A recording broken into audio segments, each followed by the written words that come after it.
Hey everybody, I hope you're doing amazing. Happy New Year, happy 2026. Sorry I've been a little busy this month.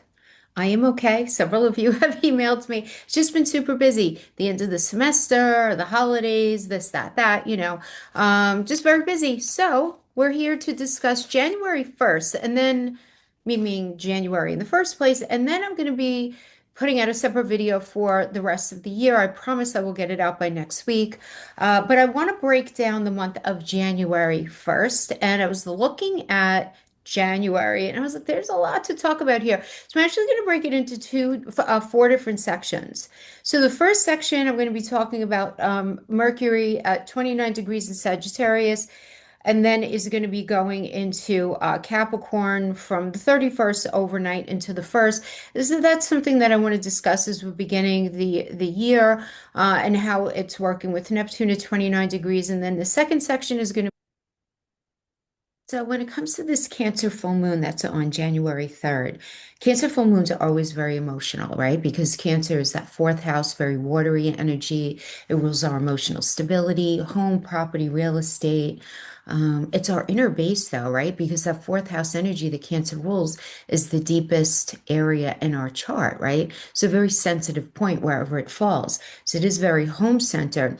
But these kind of full moons tend to bring things to a head around these areas. So around security, around family, around belonging, around our emotional truth. And this one in particular is going to be setting the tone for the entire year because it's happening so early on, where we're going to be asking and answering the question of where do we feel safe and what needs to change, right?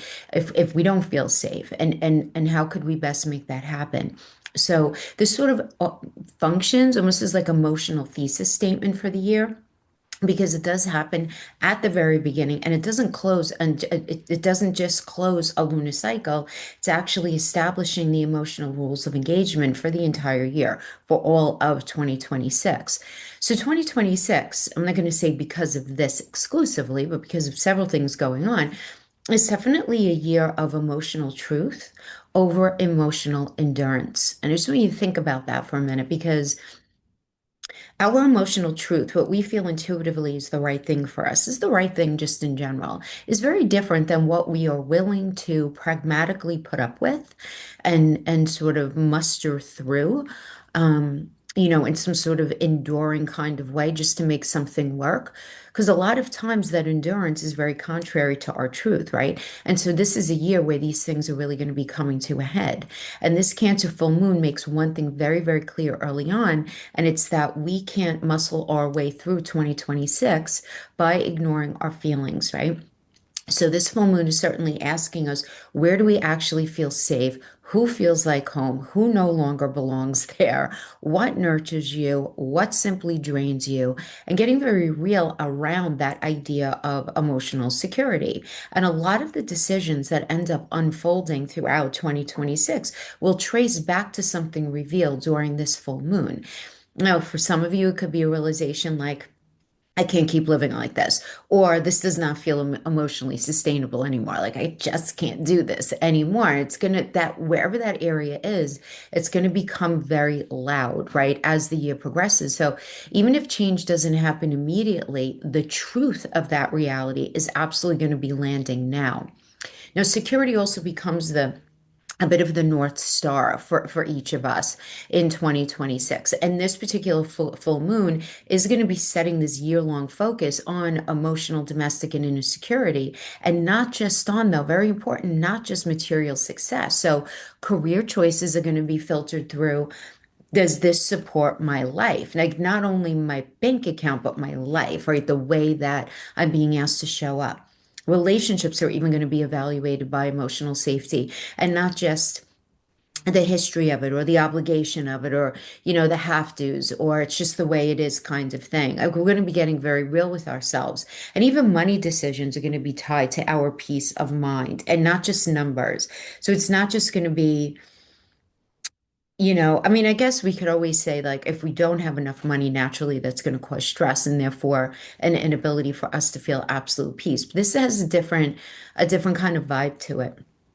where even if the number in our bank account is quite large, do we feel in alignment with how we're making that money, right? Do you know what I mean? Because Cancer energy really does say that if it doesn't support your nervous system this year, it's just not worth it. It's not worth building. It's not worth continuing to throw your energy in. And this is especially important as the year progresses and life speeds up, as it will, especially once the spring hits, right? I mean, this full moon quietly defines what is non-negotiable for all of us.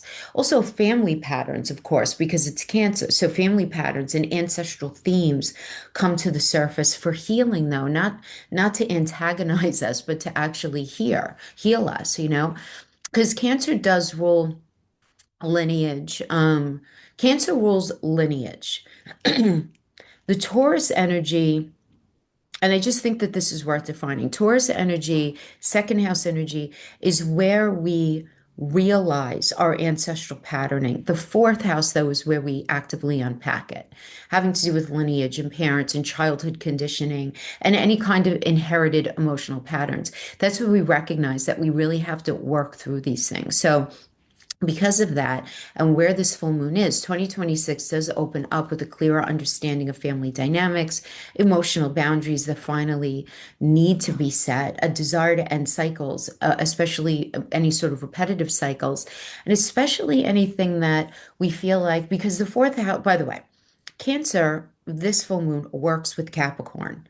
This is a Cancer-Capricorn axis full moon, okay? So we cannot leave Capricorn out of it. It's very important to understand. And Capricorn working opposite Cancer, this represents the manifestation of mother energy, our long-term goals, our career, but our long-term plans, right? What we ultimately are striving for, what we ultimately want. And that's where the spotlight is really going to be. So you might not resolve everything all at once that comes up in this energy, but you absolutely become conscious of what you've been carrying that is not yours. Maybe it's your mother's, maybe it's your grandmother's, maybe it's a sibling, extended family, whoever it is, whatever it is. Maybe it's from a past life, but whatever it is, this awareness influences how you parent, how you partner, how you work, and even how you care for yourself and your body for the rest of the year. Another energy that this is bringing is your private life takes priority over anything connected to the public, because Cancer is very inward facing, right? It just says. And so this particular full moon is like, get your inner world right first before you could be anything to anybody in the outer world. Because a lot of people are going to feel a pause or an emotional recalibration very early in the year. And this is not stagnation, it's rerouting. You're rerouting yourself. This way, later in 2026, when the big external opportunities appear, which they will, the people who honored this moment are going to feel a lot more firmer on their feet. They'll just feel generally steadier, clearer, less reactive. But those of you who ignore may feel pulled back repeatedly to deal with this unfinished emotional business that's certainly going to be showing up. And finally, the relationships in 2026 are going to be really defined by availability. And I don't even mean physical, practical availability, especially emotional availability, It just becomes harder for you to tolerate emotionally unavailable partners, one-sided caretaking, relationships that require you to just erase yourself or at least abandon yourself. And this moon quietly recalibrates your emotional standards. So throughout 2026, connections either deepen through vulnerability or fall away because they can't meet you there. And if they're not meeting you there, they're not going to stay. And this applies not only to romantic connections, but to family, work dynamics, friendships, all of this, right? Because you just have to know when I go through each of the signs, we're going to go through. Remember, this is whole house astrology. So we always go according, first and foremost, to our rising sign. And then you listen second for your sun and then your moon. But whatever house this falls in, right? So whatever sign you're going to be listening to, that's the house that's going to be activated when I address the full moon section, where you're being asked to mature emotionally. So the angular houses, which are 1, 4, 7, and 10, there are going to be visible life changes. The succeeding houses, which are 2, 5, 8, and 11, this is about changes in your values, stability, your emotional investments, what you're willing to put your energy into. And then the Caden houses, which are houses 3, 6, 9, and 12, there's going to be a shift in your mindset, in your habits, in your belief systems, and healing, right? And these areas become recurring themes throughout the year and not just some kind of like one-time event. Okay. So without further ado, I'm going to go into each of the signs, but just understand that this Cancer full moon is the year that you stop building a life that looks good on the outside, but feels wrong on the inside. Happy New Year, guys. The third section is going to be a ton of conjunctions. We have about 10 very important conjunctions going on. And then the fourth section is going to be the sextiles. So we like to hear about conjunctions and sextiles. We even have a couple of trines thrown in there, but I figured it makes more sense to do this and just try to synthesize all of them because I do feel like it'll be really confusing if I'm like, what each of, Venus in Capricorn on January 6th and then the 8th it's conjuncting in Mars in Capricorn. A lot of you know the lingo for astrology, but a lot of you don't. So for this January, I'm going to just be for this January reading, I'm just going to be focusing on the interpretations for the month. Okay, now, if you're new here, welcome. My name is Jackie. I'm a Western Whole House evolutionary astrologer. And if you want to work with me privately, all the details are in the description box below. But without any further ado, I'm not going to give a big intro because I know you guys like to jump to your signs anyway. We're going to start with Aries rising. We're going to go through all 12 and I'm going to break down these 4 sections one at a time. Okay, guys? See you on the other side. Hey Aries, Happy New Year. So let's get into the 4 sections for you. And this first section I want to discuss happens on December 31st to January 1st, and it's Mercury and its aspects. So that Mercury is going to be at 29 degrees at the end of the month in Sagittarius in your ninth house, which has been activating this idea of exploration and communication of broad ideas, of beliefs. What else is that ninth house? It's the manifestation of father energy. It's politics, law, legalities, local governance, foreign land, foreign travel. Your idea of what growth means as well is very connected to that ninth house. But it's been in the square with Neptune at 29 degrees Pisces in that 12th house. So you're likely experiencing that this end of the month, this confusion, or maybe even some miscommunication around your ideals and what it is that you actually want and believe in when it comes to your growth at the end of the day. Now, this aspect is happening just as Mercury prepares to leave Sagittarius on the 31st again into the first, emphasizing this tension between your expansive thoughts and the reality of hidden matters, things that you're thinking very much to yourself, your own belief system, your idea of growth, your idea of thinking about your future. Now, that Mercury at 29 degrees Sagittarius in that ninth is very charged with a lot of big ideas, very broad philosophies, highlights the idea of exploration, wanting to do something that's different, making you very curious and eager to communicate your beliefs. However, being in the square to Neptune at 29 degrees in Pisces to that 12th house introduces a bit of tension there, right? This aspect can create some confusion, maybe even some miscommunication for some of you, especially related to things where you feel like you are being taken advantage of, or there could be this idea of questioning yourself. You might be self-sabotaging yourself, questioning yourself about your dreams and what it is that you really, really want. These things that are very hidden, very personal, right? There could be some sort of miscommunication or confusion around these ideas where you find yourself grappling with idealism versus identity, especially in how you articulate your views or how you receive information from others. Now, on December 30th, as Mercury moves into Capricorn in your 10th house, there's this shift for you guys toward practical, towards disciplined, very disciplined thinking and a disciplined focus on your career, your long-term goals, your standing in the world, the long-term status of your marriage, There could also be this very disciplined, practical focus when it comes to tending to mother energy. Okay, that's going to resonate with some of you if your mom is still with you. Now, this change helps you, though, to articulate your thoughts a lot more clearly, aligning your communication with your long-term goals and your long-term desires, right? What you actually want at the end of the day, what you see as, your life looking like down the road. Now, as this Mercury moves into Capricorn, it moves in overnight from the 31st into the 1st into that 10th house. It shifts from a very free-spirited, expansive approach to a much more disciplined, practical one. So here, communication focuses on career, ambitions, prompting you to express your thoughts with greater clarity, with greater authority as well. So expect your motives and what it is that you want to do to align with long-term goals as you set the foundation for your public persona and what it is that you really are looking to manifest for yourself over the long term. So for Aries risings, this full moon in Cancer is in your fourth house, and this full moon really puts a big focus on home, family, your emotional foundations. Now remember that this full moon is working with Capricorn. It's on the same axis. So definitely connecting to the idea of your outward facing energy, your career, your long-term goals, how the world knows you.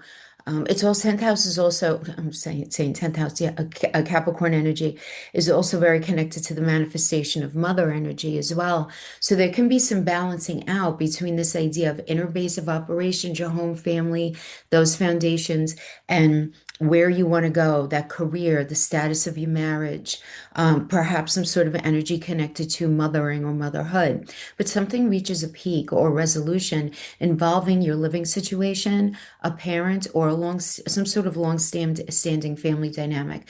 And you may feel pulled between public responsibilities and private needs. And this particular full moon reminds you that rest and emotional safety are not optional for you right now, Aries. It's a moment to honor where you come from and decide what kind of a home you're building now. What do you actually want to establish as your foundation so that it almost serves as a sub-narrative or a cushion or a supportive layer for that Capricorn energy, where you want to go, how you want that your future to look, really. Okay. So that's that kind of energy that we're looking at with this particular full moon in Cancer. Really want to try to use this energy to set intentions that support your desired career trajectory, these long-term goals. Right? Maybe you're not working, right? Maybe you're retired, or maybe you don't work in the first place, but really setting a lot more in play, right, when it comes to how it is that you're rolling things out. Now, keep in mind that Jupiter is going to remain retrograde until the beginning of March. It's March 10th, 9th or 10th, depending on where in the world that you live. And so this Jupiter in Cancer energy, which is very connected to feeling very inverted inside self, when it comes to being able to feel, seen in the way that you would like to be seen, heard in the way that you would like to be heard, and feeling that energy of sense of comfort and emotional and mental security, when Jupiter is retrograde, we can waddle a little bit with that. But that doesn't mean that we can't think things through, that we can't communicate, that we can't plan, right? And I'm going to be saying this for all the signs. This is my perspective, okay? Jackie Romano, astrologer, okay? And this is my understanding and my perspective is that we're not going to start to see big movement until the spring. We have to wait for everyone to get out of retrograde and get comfortable in their new homes, right? Until then, we should be in an active phase, and January is definitely starting it, a very active phase of getting our ducks in a row. I'm only saying this because I know I have a lot of friends who are astrology. They're like, everything's starting in January. I'm like, yeah, I don't see it. New things are going to be coming in for sure, but I don't see them really kind of culminating into like there are going to be shifts. You know what I'm saying? Layers peeling off the onion, but we're not going to really arrive, I feel like, until the spring. I'm going to do a separate video about that, but I just want you to be very conscious of the energetic movement, right? And this idea idea of setting intention having to do with the trajectory of ultimately where it is that you want to end up. Now, that full moon in Cap in the 10th, again, it does light up that idea of all those 10th house things, like I said, career, reputation, your public life, but it often signifies culminations and realizations, urging you to really assess the balance between not only where you are and where you want to go, but how does it make you feel? Right? Because this can certainly light up this path toward achievement, pushing you to understand and acknowledge accomplishments that really resonate with you while also recognizing that you might need to pivot, Aries, in order to achieve some sort of final outcome that you would like, especially in professional goals. I don't even want to say professional goals, maybe even the status of your marriage, your long-term goals, where it is that you're going. A pivot may be happening here. And it's a very powerful time for setting intentions relating to the trajectory, can I speak? The trajectory that I've been discussing, okay? Really, though, more specifically, making sure that where it is that you're trajecting yourself to aligns with your public identity as well as your inner ambitions. There has to be this alignment there. Okay. Now, moving on to the third section, I want to talk about the conjunctions, right? And I kind of want to synthesize them because there were 10 big conjunctions going on this month. So I would be boring you to tears if I went through each and every one, right? But in astrology, for those of you who don't know, conjunctions occur when two celestial bodies align really closely, typically within a few degrees, but it can be up to 10 degrees. But I'm only going to be paying attention to about 5 degrees on each side. And this creates a very powerful blending of the energy. So this can magnify their effects, making the qualities of each of the planets more pronounced. So that's what a conjunction means when we say it. Now, on January 6th, the sun is going to be conjuncting Venus and Capricorn in the 10th house for you guys. It's going to be enhancing, really lighting up your charisma and making your professional relationships so much more harmonious. So good, okay? Then on the 8th, Venus conjuncts Mars. This adds a little passion, a lot of passion, and a lot of energy to your ambitions, your charm. Again, making this an excellent, excellent time for networking, for, like I was saying before, getting those ducks in a row, figuring out that ultimate trajectory, right? Now, the sun is going to conjunct both Venus and Mars on the 9th. And this is going to be lighting up this beautiful dynamic trio while opposing, though, Jupiter retrograde. And it's just Jupiter is still very benefic, right? But when he's retrograde, he's not as outwardly expressive, okay? So he's going to be opposing Jupiter retrograde and Kronos in Cancer in your 4th house. So this opposition is likely going to bring attention to your personal life versus your public life, likely creating some tension between home responsibilities and career aspirations, or home and where it is that you would ultimately like to go. There could be some tensions going on here, okay? Nothing to worry about, but understand that any tension that you might feel during this time is just a signal that it needs addressing. Now, moving forward, the new moon in Capricorn on January 18th brings fresh opportunities in your career, very closely linked with Mercury conjuncting Mars in the 10th, further energizing your communication around your professional agenda, talking about the future. Now, the month kind of culminates with this crazy stellium that's going on the 20th, right? We have the sun entering Aquarius, and this is signaling first and foremost a shift in focus towards collaboration and progress. Remember, whenever the sun changes houses, the focus is then on that house. So it's going to be the focus for the month is going to be a lot more once the sun moves into Aquarius, a lot more 11th house activities, which is friends and networks and the future and technology and things of that things like that. Now, with the sun, we also have Venus is going to be conjuncting. So it's going to be the sun and Venus and Pluto and Vesta and Kronos. And they're all enhancing your transformative power in social and career pursuits, anything that you're going for after in that. So that's like crazy. We're dealing with change and transformation, understanding what you need to nurture, understanding what really it's time to change and end, and identifying what's had a grip on you, Aries, what's been draining your energy. identifying that and being able to actively do something about it. Okay. So we have subsequent conjunctions after that. Again, it's those guys, but then again, it's the sun with Mercury, Pluto, and Mars in those following days is really going to emphasize clarity, change, and a lot of action in your professional sphere. Okay. And I want to say, also having to do with mother energy, also having to do with your long-term goals. By the end of the month, that Mercury conjunction with Venus emphasizes this affectionate communication. It's really about integrating your personal values within your public image. Now, the last thing that I wanted to talk about, this fourth section, are going to be the sextiles and their transit. So we have about four sextiles. So I want to bring them together. And what are sextiles? They're aspects that are formed when planets are about 60 degrees apart, suggesting, but I always go plus and minus. We should go 10 degrees, but for the sake of this video, I'm only going 5 degrees. So we're going to keep it pretty tight. If you don't know what I just said, don't worry about it, right? Just listen to the interpretation. But for me, this is suggesting an easy, very supportive interaction that can lead to opportunities for growth for you guys. This is in general, this is good. This really does encourage harmonious collaborations, a lot of very positive developments. Now, on the 15th, we have Venus in Capricorn is going to be sextiling Saturn and Pisces in your 12th house, where responsibility and creativity blend to enhance social standing while addressing deeper emotional truths that you could feel on a soul level. Then Venus also trining Uranus retrograde in Taurus in the second house.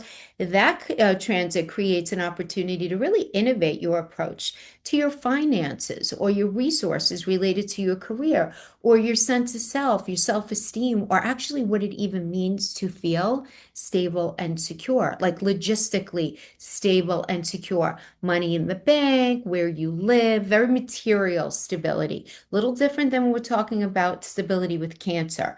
Cancer is more about mental and emotional stability, how we feel, whereas Taurus, second house energy, is more about do we have what we need to feel okay. Okay.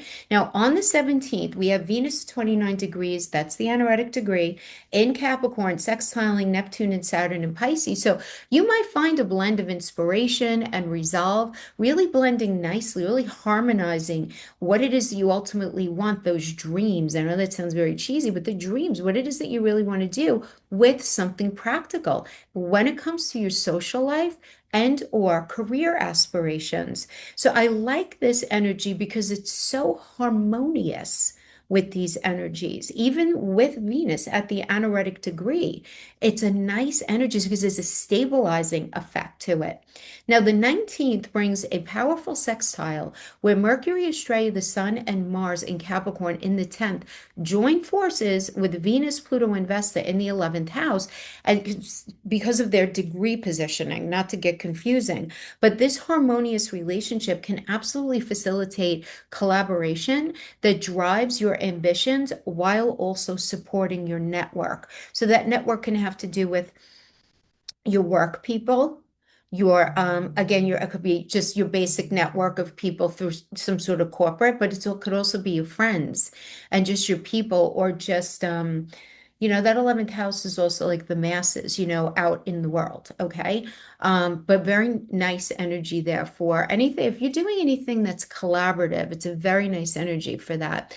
Now, finally, on the 23rd, Mars sextiles Neptune and Pisces, offering very creative inspiration and potential for spiritual insights regarding your career ambitions and or your long-term goals. So these transits foster a supportive environment for growth. There's no question about it, encouraging you to blend your dream with action as you navigate both your public and your personal life. But I just want to remind you here that Jupiter is not going to be going direct until the end of the first week of March. So you're getting again your ducks in a row. You're moving things forward. You will feel things moving forward, but I don't want you to, I guess what I want you to, I guess what I really mean to say is don't hold too much of an opinion at the end of the month, if that makes sense. on how things are moving forward. Understand that it's that you're in the midst of a process of change, okay? So in the end, for January, the theme across all of these sections, it does highlight certainly an intense period of shaping your career, your personal persona, something connected to mother energy or something connected to your long-term goals. But it is filled with opportunities for collaboration, self-expression, and certainly transformation. So you do want to embrace these energies and use them as little pavers for your future, right? I mean, the key dates, these key dates that I brought up, it does highlight the dynamic and the transformative period for your career and your personal persona, okay? Also, your self-expression, just your general growth is going to be quite significant. That's going to be happening again, but don't think it's done. At the end of January, it's not going to be done. We still have a couple of steps to go, okay? But embrace this very potent energy and aim your ship in the direction that you'd ultimately like to end up in, Aries, okay? So I hope that was helpful for you in some way. Thank you so much for hanging out with me, and I'll see you guys next time. Happy New Year. Hi, Taurus. Happy New Year. This part of the video is for you. So as I indicated in the beginning, in the intro, I'm going to be breaking your section into 4 specific parts.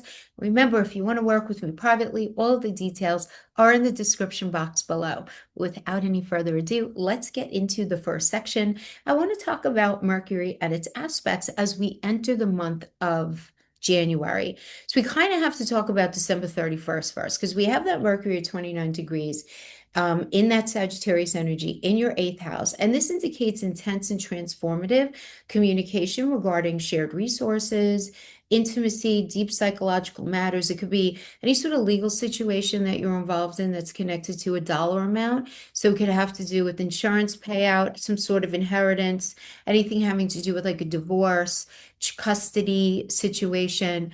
It's some sort of there could also be some sort of transformative energy around debt, around taxes, around sex and intimacy as well.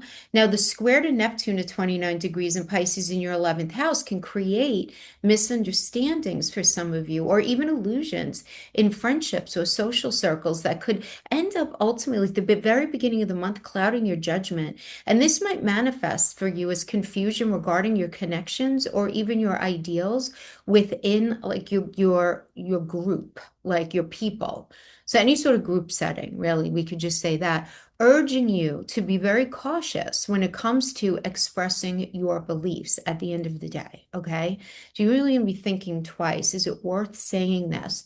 You know, as again, now this is going to be like New Year's Eve going into New Year's Day, okay? So just keep that in mind, right? Because it tends to be a pretty social time.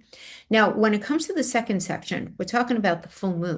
And this full moon in Cancer on January 3rd in your 3rd house, Taurus, is going to be all about communication. And it's emotional because there's going to be a lot of revealing now. A conversation maybe with a sibling or a neighbor or a close contact, could be an extended family member or even an old friend, can bring clarity or closure for you. So you may finally say something that you've been holding in. You may hear news that changes how you think about a situation. Whatever it is, though, this full moon helps you trust your own emotional voice and speak from the heart rather than being like super logical. So a lot of times we can be very, very logical when we have aspects or transits in that 3rd house energy. But this brings an emotion to it, obviously, because it's connected to the moon. It's Cancer, very watery, very emotional energy. But this will be very good for getting that thing off your heart that you feel like you need to finally get off. Okay, my friends? So that's how this full moon is really, that's going to be the focus of it. So this is really going to be impacting your communication as we vibe out through the rest of the year. Now remember that this Cancer energy works opposite Capricorn. They are on the same axis, and that Capricorn therefore would be in your 9th house. So there can be this tension that happens that needs to be worked out between those emotional ideas and this emotional communicating, but the very strong need to find some sort of middle ground. the idea of negotiating. Ninth house is very connected to negotiating. There could be some sort of need to negotiate something out with father energy, negotiating something having to do with publishing, marketing, advertising, trying to think something through, having to do with higher education, higher mindedness, law, legalities, local governance, something having to do with individuals from a foreign land or having to do with, foreign travel, anything connected to your belief systems as well. So really your beliefs are going to be a lot more grounded throughout the year in how it is that you feel about things rather than specifically based in like the reality. I'm not that you're not living in reality, but having to do with the facts of a situation, right? It really is going to be generated more closely in alignment with how it is that you feel about a situation. So to me, this is pretty good because you're going to be super, super honest with yourself and everybody else around you. Now, the third section that I want to discuss are conjunctions, right? And who it is that they're connecting, how it is that these conjunctions are synthesizing. Now, just to remind you, conjunctions happen when two planets align closely together in the sky, which blends their energies, and it usually ends up magnifying their effects, right? So we have one on January 6th. So the sun is going to be conjuncting Venus in Capricorn. It will be in your ninth house, enhancing your charm and making it a great time for attracting opportunities related to all ninth house things. So learning, travel, share beliefs, your religion, higher education, writing, publishing, marketing, again, getting something out there. I like this, a good manifesting kind of energy for sure, this conjunction. Now, on the 8th, we have Venus is going to be conjuncting Mars in the same house, which is going to be throwing a lot of passion into your impulses for exploration and communications about what it is that you want. So you're going to have a hard time sitting quietly. You're going to want to vocalize what it is that you're feeling. And on the ninth, the sun is going to conjunct both Venus and Mars in that ninth house, again, lighting up that public persona, what it is that you're desiring. But there is this opposition to Jupiter retrograde and Kronos in Cancer in that third house, focusing on the interaction between your personal beliefs and communications with your immediate environment. So you may feel some tension when it comes to being able to communicate what it is that you actually want to manifest in the area of growth, in the area of getting something out there to the world, your politics, your belief system. There can be a little bit of tension there. And you don't have to listen to me at all, but I'm just going to give you a little piece of free advice, okay? Just because it's opposing Jupiter in the house of communication, the thing is, you're better off not pushing an agenda if you want to if you're trying to change somebody's idea. The beginning of the month is not a good energy to do it. Try to shelf it and just, try to have empathy for them if you feel like they're thinking, incorrectly. But don't push your agenda. I'm just saying because it's not going to be well received. You know what I'm saying? It's much better off later on, but not, especially not in that very beginning of the month. Okay. Especially when it comes to the share like the idea of shared beliefs. Now on January 19th, we do have a new moon in Capricorn. So we have a lot going on with Capricorn, which is very much about responsibility and long-term goals. So we're getting very serious with what it is that we want here. And this particular new moon is going to be signaling fresh beginnings in matters of higher learning, travel, where it is, how it is that you want to grow. Ninth house again is very connected to legal matters as well. Lawyers live in the ninth house. Manifestation of father and grandfather energy is there. Father-in-law energy is there. Higher education, higher mindedness, writing. I mean, I like this energy a lot for writing. If you're doing anything creative or you're giving any speeches or anything like that, or if you need to negotiate, it's the house of negotiating, there is no, it is coinciding with this Mercury conjuncting Mars, right? So this is going to be further lighting up your communication about these themes that we're talking about, possibly prompting some sort of new venture or journey in that area. So some sort of new venture or journey when it comes to higher education, religion, law, legalities, politics, wanting to go on a trip. realizing you want to go on some sort of trip, realizing that you want to publish a book, maybe you want to write a book, you want to create some sort of curriculum, very indicated there. These are just some ideas. Now, on the 20th, the stellium forms, a very interesting stellium forms here when the sun moves into Aquarius, shifting our focus, of course, toward career ambitions here. And Venus is also going to be conjuncting Pluto, Vesta, Cronus retrograde. This is going to be adding an intensity to your aspirations in your social life as well as your professional arena. And as far as what it is that you want for yourself over the long term, this is not a small energy, guys. This is a big one. You're thinking longer term. And this is going to be there, and there's just going to be this continuation of very similar energies through the month, where the sun is going to be conjunct Mercury on January 22nd. This is going to be highlighting clarity in communication regarding what it is that you actually want, whether it's where do you want to live, what do you want to do, what relationship do you want to be in, right? It's a little bit of a wild card placement where it could blend with a bunch of different parts of your life. Now, we also have Mercury then conjuncting Pluto on January 23rd, and this is going to be bringing a lot of transformative thoughts around your beliefs and your plans. And again, getting very practical about, getting your ducks in a row. Now, on the 27th, the sun is going to be conjuncting Pluto, emphasizing profound shifts, profound revelations. I mean, there's nothing small about that. The sun conjuncting Pluto, which is about change and transformation. And he's heavy and he's big and he's slow. And the sun is connected to our joy, our happiness. It is one of the energies is connected to father energy. This is also a great energy for everybody in general, for getting very real about the crap that we've been carrying around since our childhood that just has no value add to our life, whether it's the way we think of ourselves, whether it's our default mechanisms, whatever it is, it's good. The sun, right, such a disinfectant. And Pluto can tend to, because Pluto is the modern ruler of Scorpio.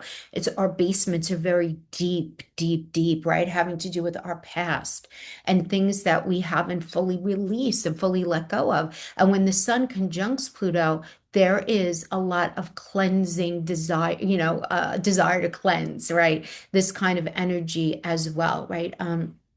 But I like this as far as decisiveness, right?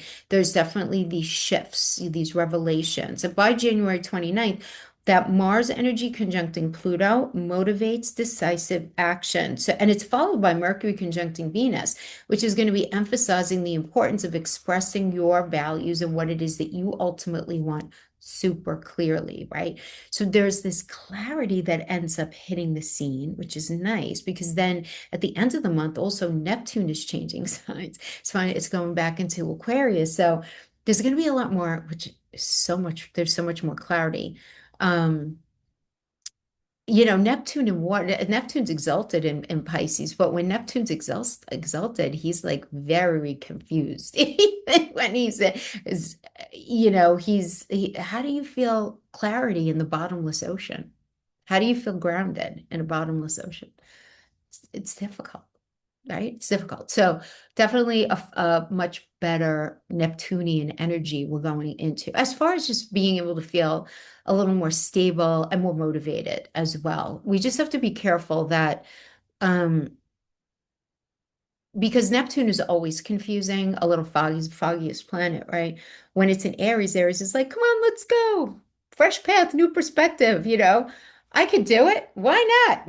We have great ideas. Very creative energy. It absolutely is. It's fabulous, fabulous. But we have to understand that we might not be seeing all of these fresh ideas, all of these perspectives 100% clearly, at least initially. This is why it's good to know astrology, right? Because we could say, okay, wait a minute. Like with what I want to do, does it actually make sense in reality?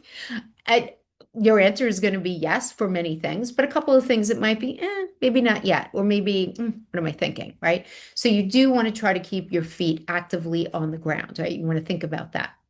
Now let's go into the fourth section, which are the sextiles and their transits. So sextile happens when planets are about 60 degrees apart. And I say about because, you do that 60 degrees and then it's like plus or minus some degrees on each side. But it creates a very harmonious interaction, which can lead to opportunities and growth, right? They do symbolize ease as well as cooperation. So on the 15th, Venus in Capricorn in your ninth house sextiles Saturn and Pisces in your 11th house. So this is supportive connection, right? And it certainly encourages creative expression within social circles, excellent for making friends. This enhances your ambitions while addressing deeper emotional issues within friendships, groups, networks, and any sort of group situation that you're involved in. 11th house is also stepchildren, grandchildren, daughter-in-law, son-in-law.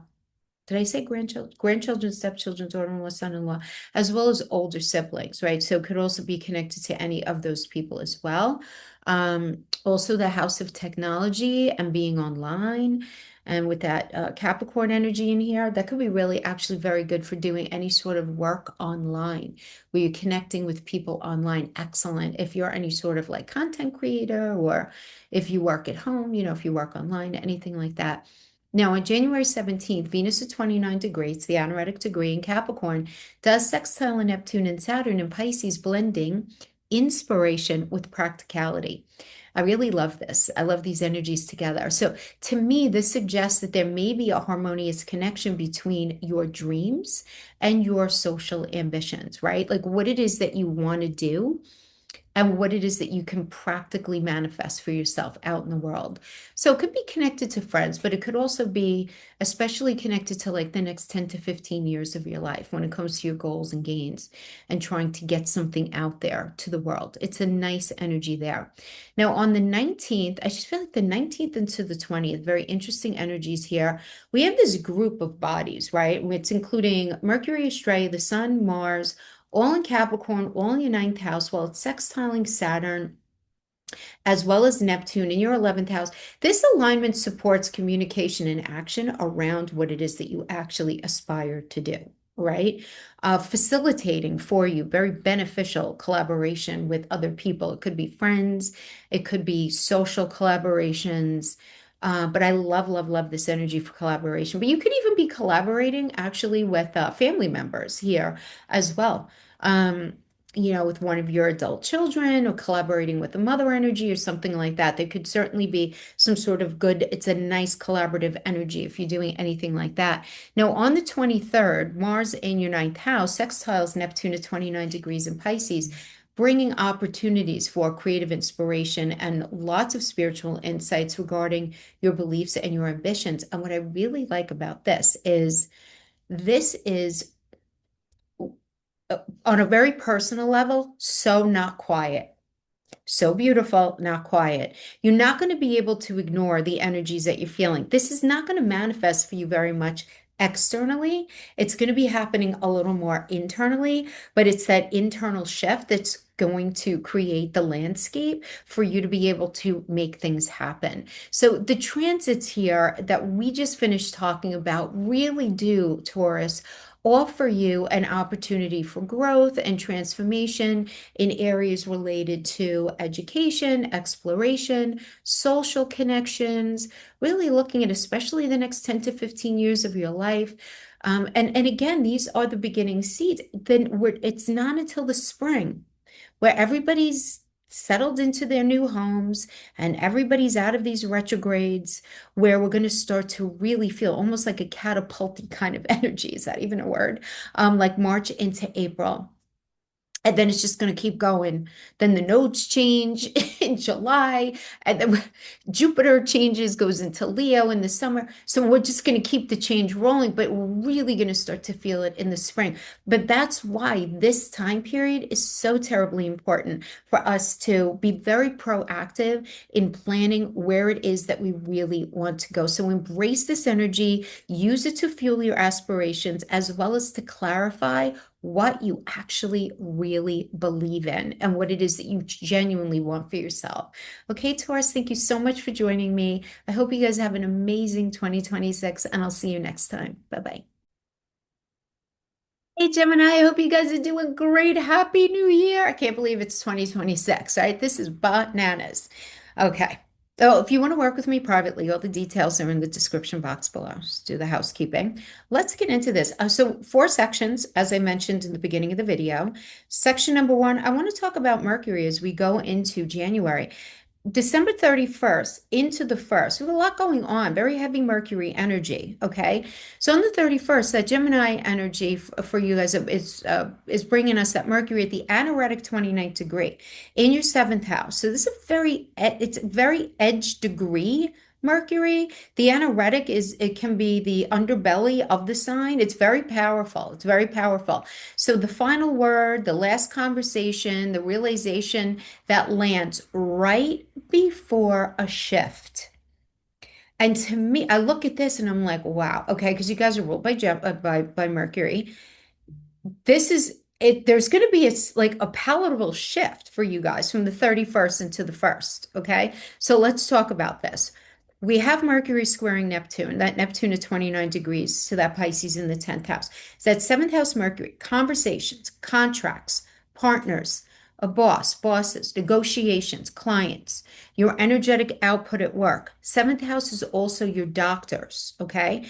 And it's squaring that Neptune energy in the 10th house, which is connected to your long-term goals, your career vision, your public image, your leadership ideals, confusion around direction. So when we have the square here, the square can feel like you have mixed signals with a partner or some sort of professional counterpart. You also may find that you're idealizing someone in authority, or you're realizing that you've been unclear yourself in some kind of situation, maybe to your significant other, maybe having to do with a work situation. But straight up, Jem, this could even be unclear with yourself about what the hell you even want to be doing as far as your career and where you see yourself going.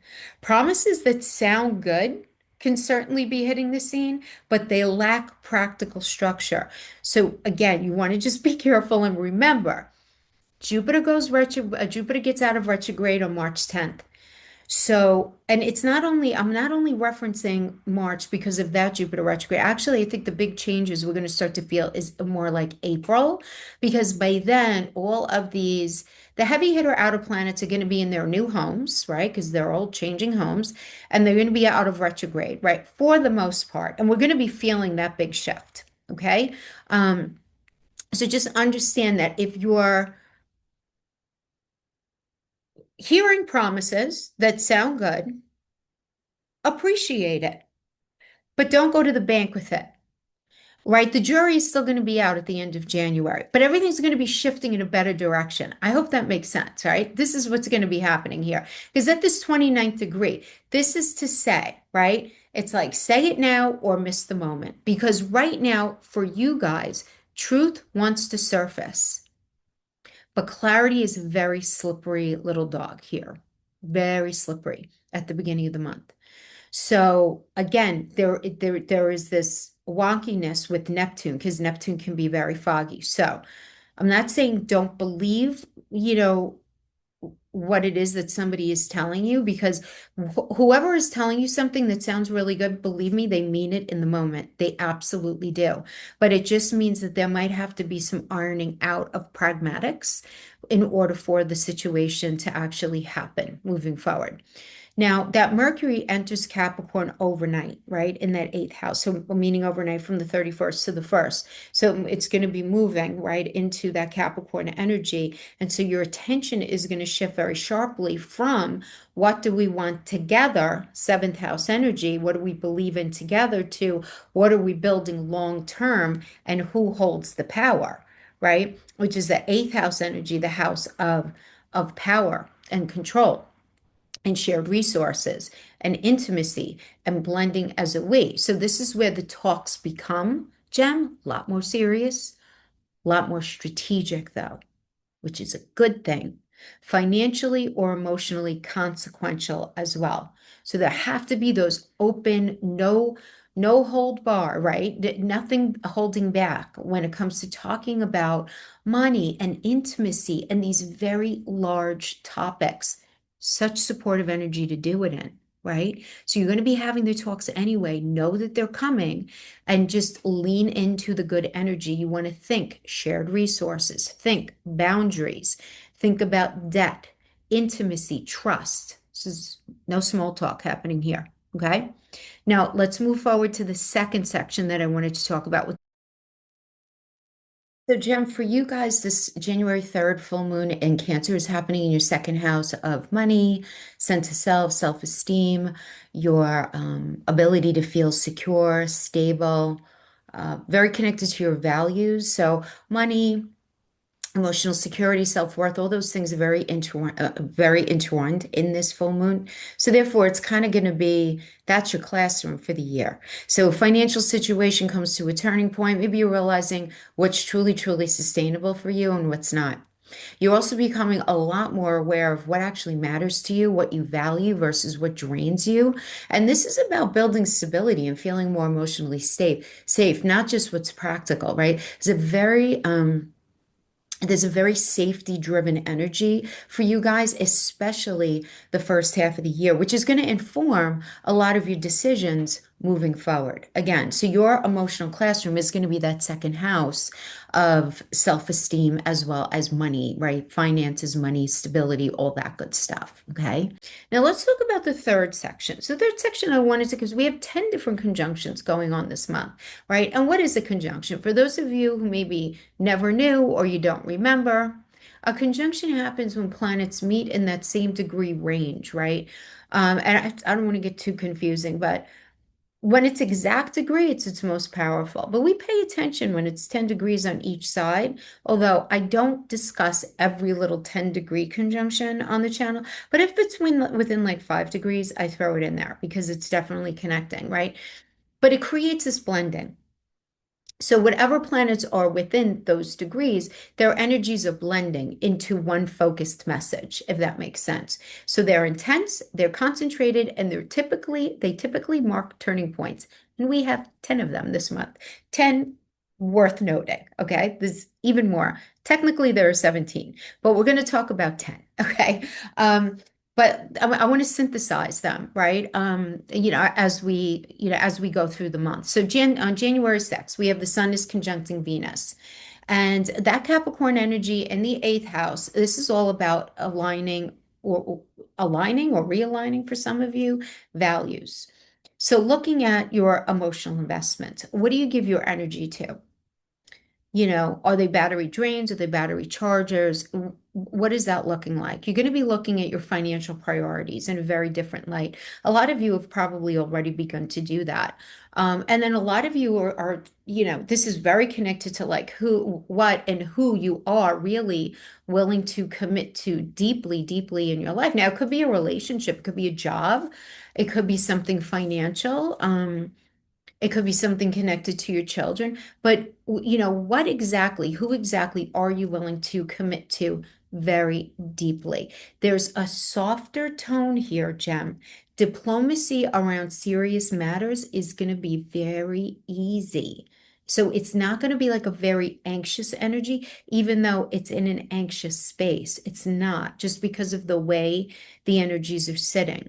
Now, on January 8th, we have Venus conjuncting Mars. And again, that eighth house, there's this desire is meeting action, which is going to be like, hallelujah, right? That's great. This is going to, certainly for a lot of you, it's going to be activating this idea of like passion and power dynamics and who does what in relationship or who does what in a business.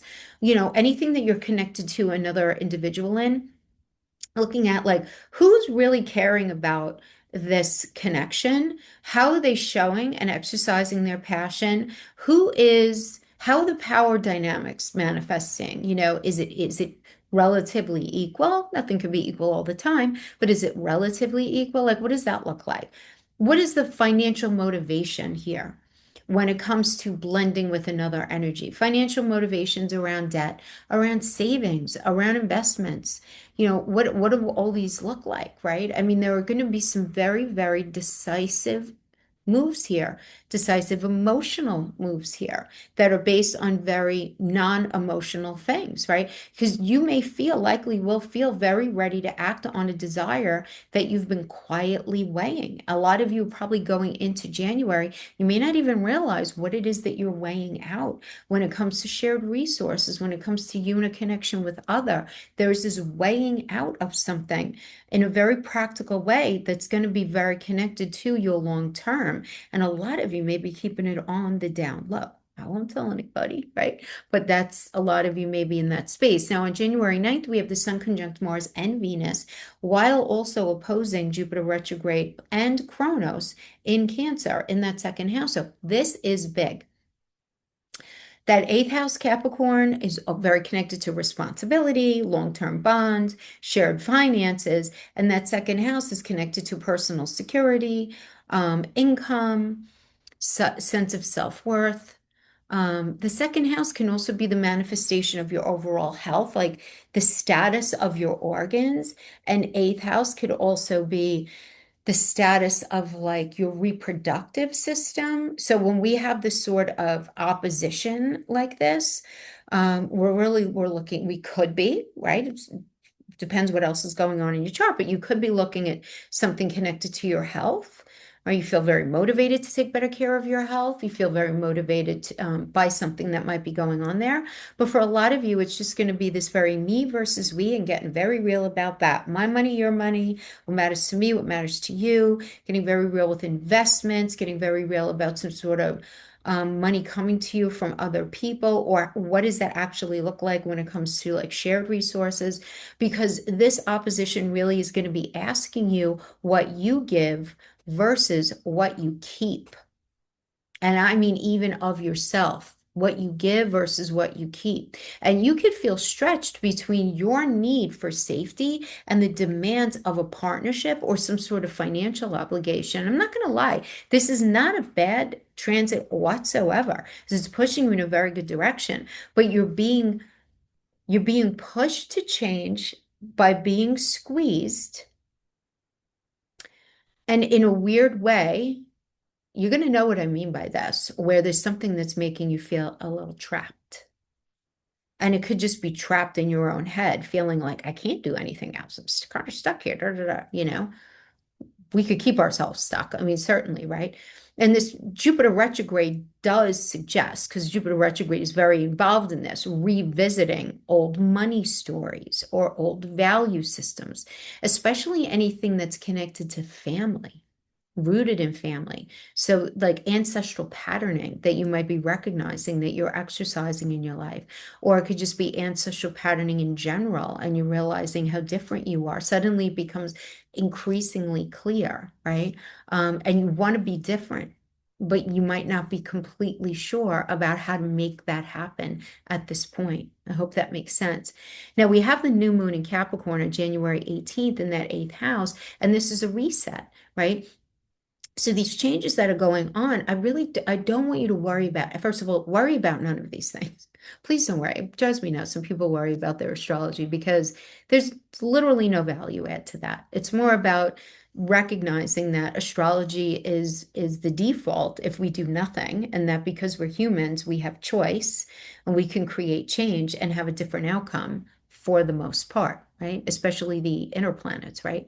But this is definitely a reset, because there's a new cycle in that eighth house around financial strategy, emotional commitment, power dynamics. And with Mercury and Mars, this is just, it's not passive. Decisions are being made, boundaries are spoken about, papers may be signed as well. This is where intention and what it is that you want to do becomes action. Now, from January 20th to like the 29th, we have this Aquarius stellium shift, right? It's like a major one here. It's the energy moves into your ninth house, which is all about beliefs and truth and vision and higher mindedness, higher education, the manifestation of father energy, importing and exporting, law, legalities, local governance, politics. So all ninth house energy. And on the 20th, the sun moves in there. So there's going to be a lot of focus in that space, and your perspective widens, right? And you start to think bigger. And what I like about this is you might feel very stuck when it comes to being able to come up with a strategy or a plan. And there's nothing like this kind of energy, the third week of January, for the door to just sort of open up and things to become a lot more clear. So we have Venus conjunct Pluto, Vesta, Chronos retrograde, all in that space on that the January 21st. So is a profound shift in beliefs and purpose and devotion. So you can easily commit to like something, a new path of study or a truth that you simply can no longer ignore. And I say that as a blanket statement about that relationship, about that job, about yourself, whatever it is. And there's this real palatable calling that reshapes your future direction, because what's so beautiful about this energy is that there's going to be this calling out, and you be calling yourself out. And this is not a bad thing. This is going to be like, I want change in this area. I'm totally ready for it, you know? And then when we go to January 22nd, we have the Sun conjunct Mercury, which is like clarity plus your voice. You can be able to communicate, you can be able to have the conversations, negotiate, great energy for negotiating, great energy for having that conversation, right? But this is the week, right? This is the week where your insights are going to just start like just falling into place. Things are going to start clicking. You know what you think now at that point. Okay. And then January 23rd, Mercury conjuncts Pluto. Deep truth-telling energy, conversations that transform not only how you see the world, but the version of yourself that you show up in relationship. Now, I'm not going to be hyperbolic and say once January 23rd hits, you're going to feel different, Gemini. You already feel this change. This is just putting the cherry on top of it. This is going to put you in a space of deeper comfort with those changing energies. It's just what's happening. And now on this 27th, which is right after that, we have the Sun conjuncting Pluto. Identity level shift. I mean, there's no question in how you view the world and how you view things. There's a shift in your worldview. And I'm not being hyperbolic in saying that. The Sun conjunct Pluto is a big deal because remember, the Sun is not only your joy and your happiness and, connected to love and kids connected. It's one of the father energies, but it's that deep ego energy within us that helps us figure out where we want to guide the rest of our life. And it's sitting on Pluto, change and transformation, pushing yourself to look at the past and let go of what, like shaking the dead wood off the tree and no longer allowing whatever you've been holding on to come with you into 2026. It's just going to be a lot easier to shake it off. And then we have the January 29th, Mars conjuncting Pluto. This is power in motion. We're not playing around. Mars is the original ruler of Scorpio. Pluto is the modern ruler of Scorpio. These energies together, there's no other way of looking at it than like, I am ready to change and transform. Now, because these are energetic shifts, what's going to happen are these little doors inside of us are just going to start closing. These things that used to matter to us, we're not gonna care anymore. We're just gonna be like, how did that used to bother me? But you're shifting now. Things that maybe didn't bother you before are now gonna take up your focus. Like this is like Mars conjuncting Pluto is we are not playing around. And what I love about this is you're acting from conviction and not from a place of fear. There's no fear happening here, which is so nice. Now, the last section that I want to talk about, the fourth section, we're talking about sextiles because we have a bunch of sextiles going on too. Now, a sextile is a very supportive, opportunity-rich aspect. It doesn't force action. It rewards initiative.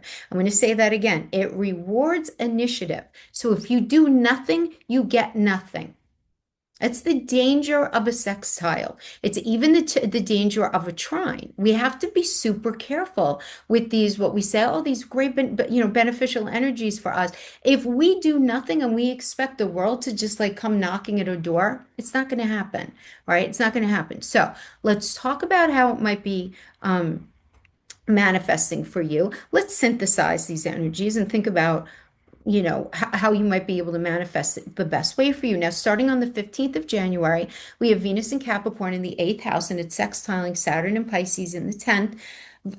That Venus energy is trining Uranus retrograde, Taurus in the 12th. So together, let's synthesize them. This is all about emotional maturity, financial stabilization, and quiet breakthroughs. It's what I like about what's going on in the eighth house. Like there's a quietness about it. There really is. And another thing that I like about these energies for you guys for this month is that family members and friends, you know, they have their connections with each other. You're almost going to feel like you're a bystander, being able to, like, your spidey senses are going to be very turned on when it comes to being able to sense and detect the drama. And you're going to have like no problem stepping over it and just rising above it. Even if somebody is trying to pull you into it, you're just going to be like, no, not today. And like literally not care. And it's not that you don't care about them. It's just that you understand you got bigger fish to fry. Is no again, this idea of value add. We want to be about what is value add in life, right? Really, really important here. And a lot of you may find yourself restructuring something behind the scenes that ends up providing you with a lot of long-term security. And that's going to end up taking up a lot more of your attention, right? Now, moving to January 17th, we have Venus at 29 degree, the anaretic degree in Capricorn, sextiling Neptune and Saturn and Pisces in that 10th house. So this is vision plus realism, okay? For many of you, you're going to be able to dream, but dream responsibly. You know, we're going to be able to commit to things very compassionately and very sincerely. This brings a lot of structure to your calling, to your vocation, to what it is that you really want to do. I love this energy because there's a peace about it. You know, there's it's almost like, you know, the crazy manifestation of Mercury is being told to sit down in this energy. And it's just like, no, we're going to think calmly, rationally, and we're really going to feel it. Now, also on January 19th, we have Capricorn, eighth house planets are sextiling that Saturn and Neptune, Venus, Pluto, Vesta, and the Aries in the 11th house. We got a lot going on in there. It's a very powerful collaborative energy when it comes to your long-term goals, strategic alliances, networking, great for networking, community or audience growth. If you do anything where you're dealing with the public in any way, shape, or form, you're building something here, Jem. The energy wants you to build something. Now, if you don't lean into it, it's not going to happen. You know what I mean? But you can build, right? Building something that lasts here, and it involves others. So this is not like a lonely thing, all right? So, you know, start that channel, that podcast, open that business, to do that networking that you've been meaning to do, whatever it is. Okay, getting out there and connecting with people. Now, on the 23rd, Mars and Capricorn in the 8th, sextiles Neptune and Pisces in the 10th, and this is very about inspired action for you guys. So you're motivated by meaning. You're not motivated by ego in this energy. So this is great, great, great for doing any kind of healing work, any sort of if you find yourself in a leadership position, creative leadership, excellent, excellent. Great for acting on your intuition with discipline, and it will be easy to have that discipline. So, you know, just in general, January, you're going to be redefining commitment. That's a very personal thing, right? But it will be with those who are close to you as well. Balancing your personal security with shared responsibility, definitely going to be going down. Letting your worldview evolve, and you're going to be aligning power with purpose and truth. So you're not just changing plans, you're actually changing how you decide what matters to you, just in general in life, in relationships, having to do with where you live, within your family, all of that. Okay, so that is what I have for you for the month of January. I hope this was helpful, Jem. Thanks for hanging with me. Happy New Year, and I will see you next time. Bye-bye. Hi, Cancer. Happy New Year. I hope you guys are doing amazing. Before we dig into what January 2026 is going to bring you in the 4 sections that we'll be discussing them. If you want to work with me privately, please check out the description box below the video for all of the details and the link to my booking site. So I want to start with Mercury on December 31st, on New Year's Eve, 29 degrees Sagittarius, going to be squaring Neptune at 29 degrees in Pisces. The next day, Mercury is going to be going into Capricorn. But for that 29-degree square, right? This immediately frames the story around work routines, anything connected to your health, anything connected to daily responsibilities, but more than anything, problem solving. And I like the square here because we need squares in order to get stuff done. We need squares in order to, if we didn't have squares and we just had sextiles and trines, we wouldn't feel motivated to get anything done. We need our squares, we need our quincunxes, right? But there's a lot of problem solving and not only problem solving, but being very realistic about the logistics about a certain situation, particularly, the end of this week is a critical finishing degree and suggesting that something for you is coming to a head. A final conversation, a final realization, or a decision that's connected to your day-to-day life, your day-to-day work environment, your day-to-day responsibilities, if that makes sense. Now, that's going to be happening right in that ninth house, well, between your sixth and your ninth house. So practical details, schedule, work communication, also your health. Sixth house is health, mental, physical, emotional. The ninth house is very connected to your ultimate beliefs. It's very connected to the manifestation of father energy as well. So you can read father energy through this. Maybe there's some sort of health challenge that your dad or your grandfather is going through, or father-in-law is going through. But then connecting it back to work and your beliefs. Ninth house are your beliefs, belief systems, your faith, that's your vision, visions that you have for your life, long range direction. It's law, legalities, local governance, publishing, marketing, advertising, getting something out there to the world.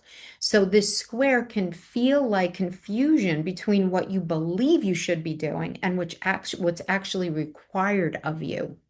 Right? There's this idealism clashing with real world demands. So a lot of you can feel smidge confused right now, where there are unclear instructions, maybe at work, or some mixed signals around health, or some sort of obligation that you have. Now, at 29 degrees, it is considered the wake up call degree. Asking yourself, does my daily life actually reflect my beliefs and my long-term vision?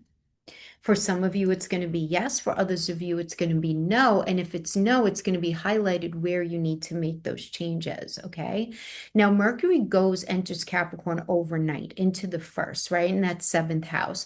And when Mercury moves into Capricorn, that focus shifts decisively to the seventh house of marriage and partnerships and clients and contracts, commitments, as well as your energetic output at work. And your seventh house is also your doctors. So in this energy, communication becomes more serious, more strategic, and a lot more consequential. This is when conversations can easily turn into agreements, negotiations, or boundaries with others, right? Understanding and establishing the boundaries in a very open and transparent way, whether it's professionally or whether it's personally, it doesn't really matter. I see this as a good thing for you guys. Yeah, so Cancer, for you guys, this full moon is in your first house. This is a big one for you, and it's deeply personal, right? So a chapter of self-definition is culminating at this time, and you want to expect that to be rolling out over the next 6 months. So you may feel seen, exposed, emotionally raw. But in that is, you say that and it sounds like, it's so vulnerable, but there's an empowerment that's involved there, right?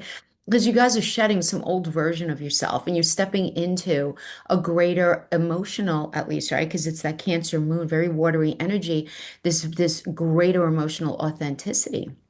Now, other people may respond strongly to you now because you're no longer hiding who you are. You're not willing to stay small. You're not willing to hide under the barrel. You're just not willing to do that. Now, remember, this is happening in your first house. So it's working. The Cancer energy, well, none of the energies ever work alone. They all work on an axis. So Cancer works with Capricorn, right? So this really is a Cancer-Capricorn kind of full moon energy. And that Capricorn energy is in the seventh house. It's in an opposition. So what's going to come to, what's the tension that's creating this desire for a stronger self-definition. Seventh house, your most important relationships. This could have to do with a boss or bosses, or your energetic output at work, where you're just like, I'm not okay doing this anymore. I'm not okay with A, B, and C in this relationship, or I'm not okay doing this for work anymore. I'm not willing to put up with this anymore. You've been putting up with it and you're not willing to put up with it anymore. And it's not in a, like a creepy kind of way, a self-involved kind of way. It's legit just like exercising some really good, solid self-respect, and that's all it's about. But people who are used to you being that way, the allowance and all of that, they're going to feel a little bit like, hey, what's wrong with Cancer? That kind of energy. Just ignore it because you're absolutely evolving into someone even more amazing than you already are, but especially over the next 6 months. And what that means for each of you is very subjective because each of you are going to become just a lot more authentic to your own self, right? Which is a beautiful thing. It's a beautiful thing, Cancer. Now, the third section, I want to talk about the conjunctions that are going on. We have 10 of them going on this month. Well, actually, we have 17, but I'm only going to talk about 10 um, because we're getting into the weeds with the other ones here, and I have to be careful of doing that. But what is a conjunction? For those of you who have never heard of that, or maybe you need to be reminded, a conjunction happens when planets occupy the same degree area, right? We generally, as at least in evolutionary astrology, I pay attention to 10 degrees on each side, but I don't work that into my general readings because we'd be here all day and they would be painfully long, right? But I like to pay attention to at least like 5 degrees away, right? Because when we're within that close proximity, when we have two planets in close proximity, they're not acting as themselves. They're acting a lot more blended. They're blending their energies into a single focus message.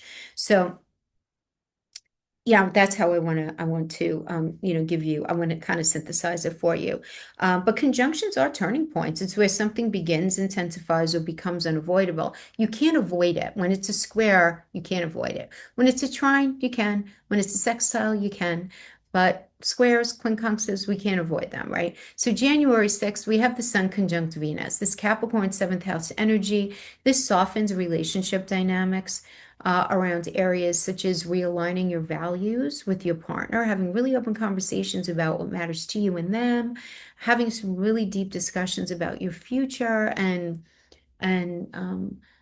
and boundaries and just what genuinely matters to each of you, right?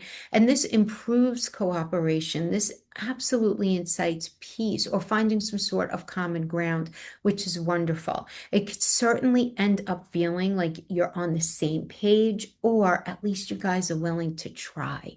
So that could be with a significant other, it could be with a boss.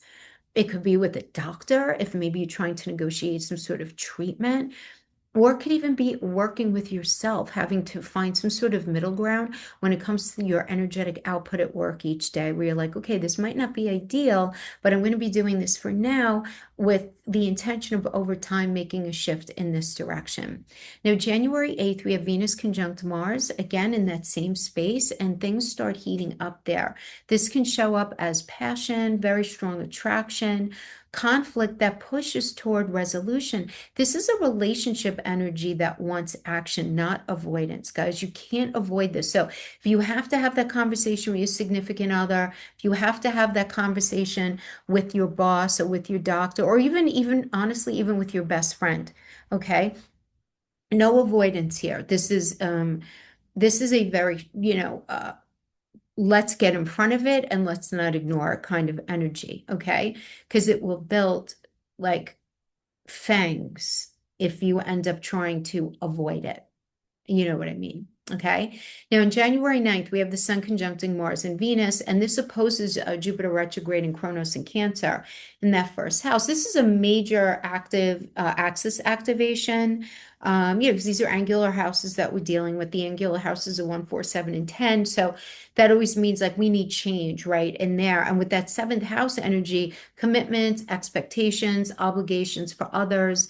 This is the axis that's being activated with the first house, which is your needs, identity, emotional truth, and the path that you're walking on in life. So When this gets activated, the question becomes like, where, really looking at yourself very honestly and answering, where are you overgiving? And where do you need to be more of an advocate for yourself?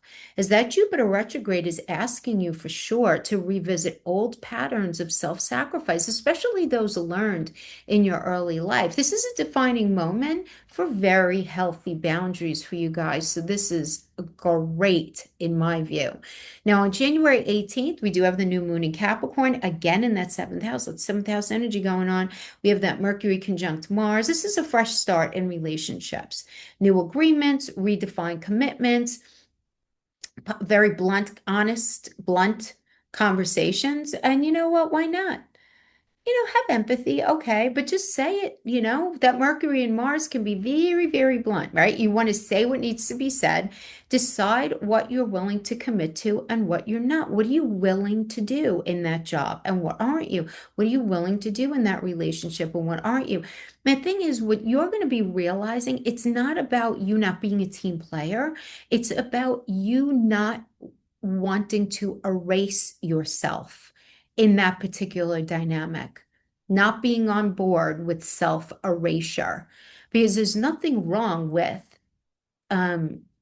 leaning into your self-esteem and your self-respect without being like an egomaniac. Not that you guys are, you're just not. You could say other things that you're sensitive or whatever. You're not an egomaniac.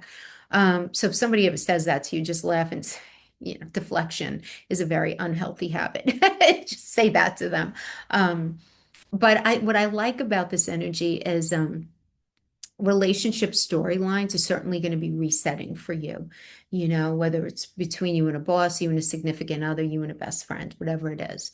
And then on the 20th to the 29th, we have this Aquarius like major stellium shift. Now energy moves into Aquarius as the sun moves into that Aquarian eighth house. Intimacy, shared resources, trust, transformation. So that sun moves in there on the 20th. So the focus shifts from partnerships to deep bonding, as well as shared power. And then on the 21st, Venus conjuncts Pluto, Vesta, Kronos, retrograde, all in the eighth house. This is very intense, very transformative. It brings emotional depth to connections, financial entanglements. You're going to be talking about money with other significant other, maybe an inheritance situation, some sort of mutual investment, something like that. Serious commitments. There's a seriousness to this. And I don't want to let that scare you, because it's like working things out, right? But something here becomes non-negotiable. Like somebody's been pushing you in a particular way, Cancer, and you're just like, no. We're gonna do it this way, because this way is just more fair, more mutually respectable, like that. Okay, something becomes non-negotiable. Now on the 22nd, the sun conjuncts Mercury, so there's going to be a lot of clarity around emotional truth, shared resources, who get to what there as well. Anything having to do with like alimony, divorce settlement, insurance payout, anything having to do with debt, taxes, anything like that. There are going to be deep conversations, secrets will surface. Truth changes the dynamic, right? Let me tell you how I really feel about blah, blah, blah, okay? And that January 27th energy, that sun conjuncting Pluto, that's a big one. This is an identity level transformation when it comes to, it's for everybody, but for you guys, when it comes to trust and vulnerability around shared resources, around sex and intimacy, around blending your lives together, right? Because up to a certain point, that might have been a little holding back or not willing to do a trust fall, right, with somebody, that we're going to have these very open conversations. That's a big one. I mean, the sun is very connected to your ego consciousness and your joy. And Pluto is about control, but it's also being able to master something, So moving on to January 29th, we have the Mars is conjuncting Pluto there as well. And this is all about power moves and decisive actions, and no more half things, no more half measures, none of that. Things are going to become a lot more decided and decisive in this energy, okay? Now going into the fourth section Let's talk about, we have a bunch of sextiles going on too. Now, a sextile is a supportive aspect that opens a door, but you have to walk through it. It's an opportunity, but only through effort. And that's why, like, as an astrologer, I could just say, it drives me a little crazy when people are like, well, but I had a sextile, or but I had a trine, and why didn't it go this way? I'm like, okay, how did you show up? As I always say, sextiles and trines, we understand that they're very beneficial, but if we sit on the couch and watch Netflix and eat a box of Malamars and do nothing about leaning into the energy, being proactive, getting out there and working it, it's not going to happen. Okay. It's not going to happen. So let's talk about how it can manifest in a positive way. Starting with January 15th, we have Venus in Capricorn in the 7th, sextiling Saturn and Pisces in the 9th. We have Venus trining Uranus retrograde in Taurus in the 11th. So thrown all together, this supports mature, respectful partnerships, long-term relationship planning, unexpected help from friends or networks. This is so, so good for aligning commitment with your future goals. So if there's been any kind of confusion in that space, things will get a lot more clear, but you have to have the conversations. You know what I mean? You have to be willing to compromise as well. January 17th, that Venus at 29 degrees, it's the anaretic degree in Capricorn, sextiling Neptune and Saturn and Pisces in the 9th. This synthesizing together brings practical commitment, spiritual alignment, and a shared visions. Relationships can deepen through mutual belief or purpose, but you have to have the conversation. And this is the thing too. We want to be careful of where we getting too stuck in our own way. You've heard the saying, you got to pick your battles. Pick your battles. You can be so happy, even if you're not getting everything that you wanted. You got to figure out what your bottom line is in some sort of situation and go with that. No one is getting everything that they want in this energy, okay? Because usually everything that we want is usually not everything that we need, right? In the long run, it's usually how it goes, right? Now, on January 19th, we do have Capricorn in the 7th planet, sextiling Saturn and Neptune in the 9th. We have this working with Venus, Pluto, Vesta, and Aquarius in the 8th. This is such a powerful integration. This is about commitment and trust. This is very connected to vision, long-term vision, and emotional depth. Like, what are you able to see for your life? And how deep are you willing to go and feel? I can't tell you how good this is for relationship healing. It is so good. For financial planning with a partner, excellent. Man, have those conversations. Those are such the icky conversations. Having to talk about your intimate life, having to talk about money. If there's something awry with any of those, or if you feel like there's got to be some sort of conversation, but you haven't really felt like, or you've tried and you got shot down, or it ended up in an argument or whatever, these days are way better. So good for that. So good, right? This idea of emotional honesty that builds security. Excellent for that one. Now we have on the 23rd, Mars and Capricorn in the 7th, sextiling Neptune and Pisces in the 9th. Inspired action in relationships. I love this. This brings compassion. This brings clarity. I like Mars and Capricorn. Mars doesn't love being a Capricorn, but Capricorn is so stable. And Mars is that beautiful warrior. And the way these energies are sitting right now, it's like, let's fight for this stability. Let's fight for our future. Let's fight for this thing. This idea of shared ideals. This is a leadership energy through emotional intelligence. Emotional intelligence is going to be very high in your energetic sphere this month, right? So this is all for you guys. This is a month of redefining partnership dynamics, learning where self-protection ends and emotional courage begins, and choosing commitments that honor both your needs and your future. You're not losing yourself in relationships anymore, my friends. You're just not doing it. You're reshaping them from a place of strength, which is so much better, Cancer. So with that, I wish you such a beautiful, happy, healthy, and prosperous 2026. Thank you for joining me, and I'll see you guys next time. Bye-bye. Hi, Leo. Happy New Year. If you want to work with me privately, just want to get it out of the way, The description box below has all my details. Without further ado, let's break out all 4 sections. And this first section that I want to discuss with you is Mercury. Starting on December 31st, he's in Sagittarius and on the 31st in your fifth house. And then on the 1st, he moves into Capricorn. So I want to talk about that dynamic because it's going to be very powerful for the end of this week because it's the anaretic 29th degree. So there's going to be a lot of consideration about what you actually want moving into the future, where you see things going.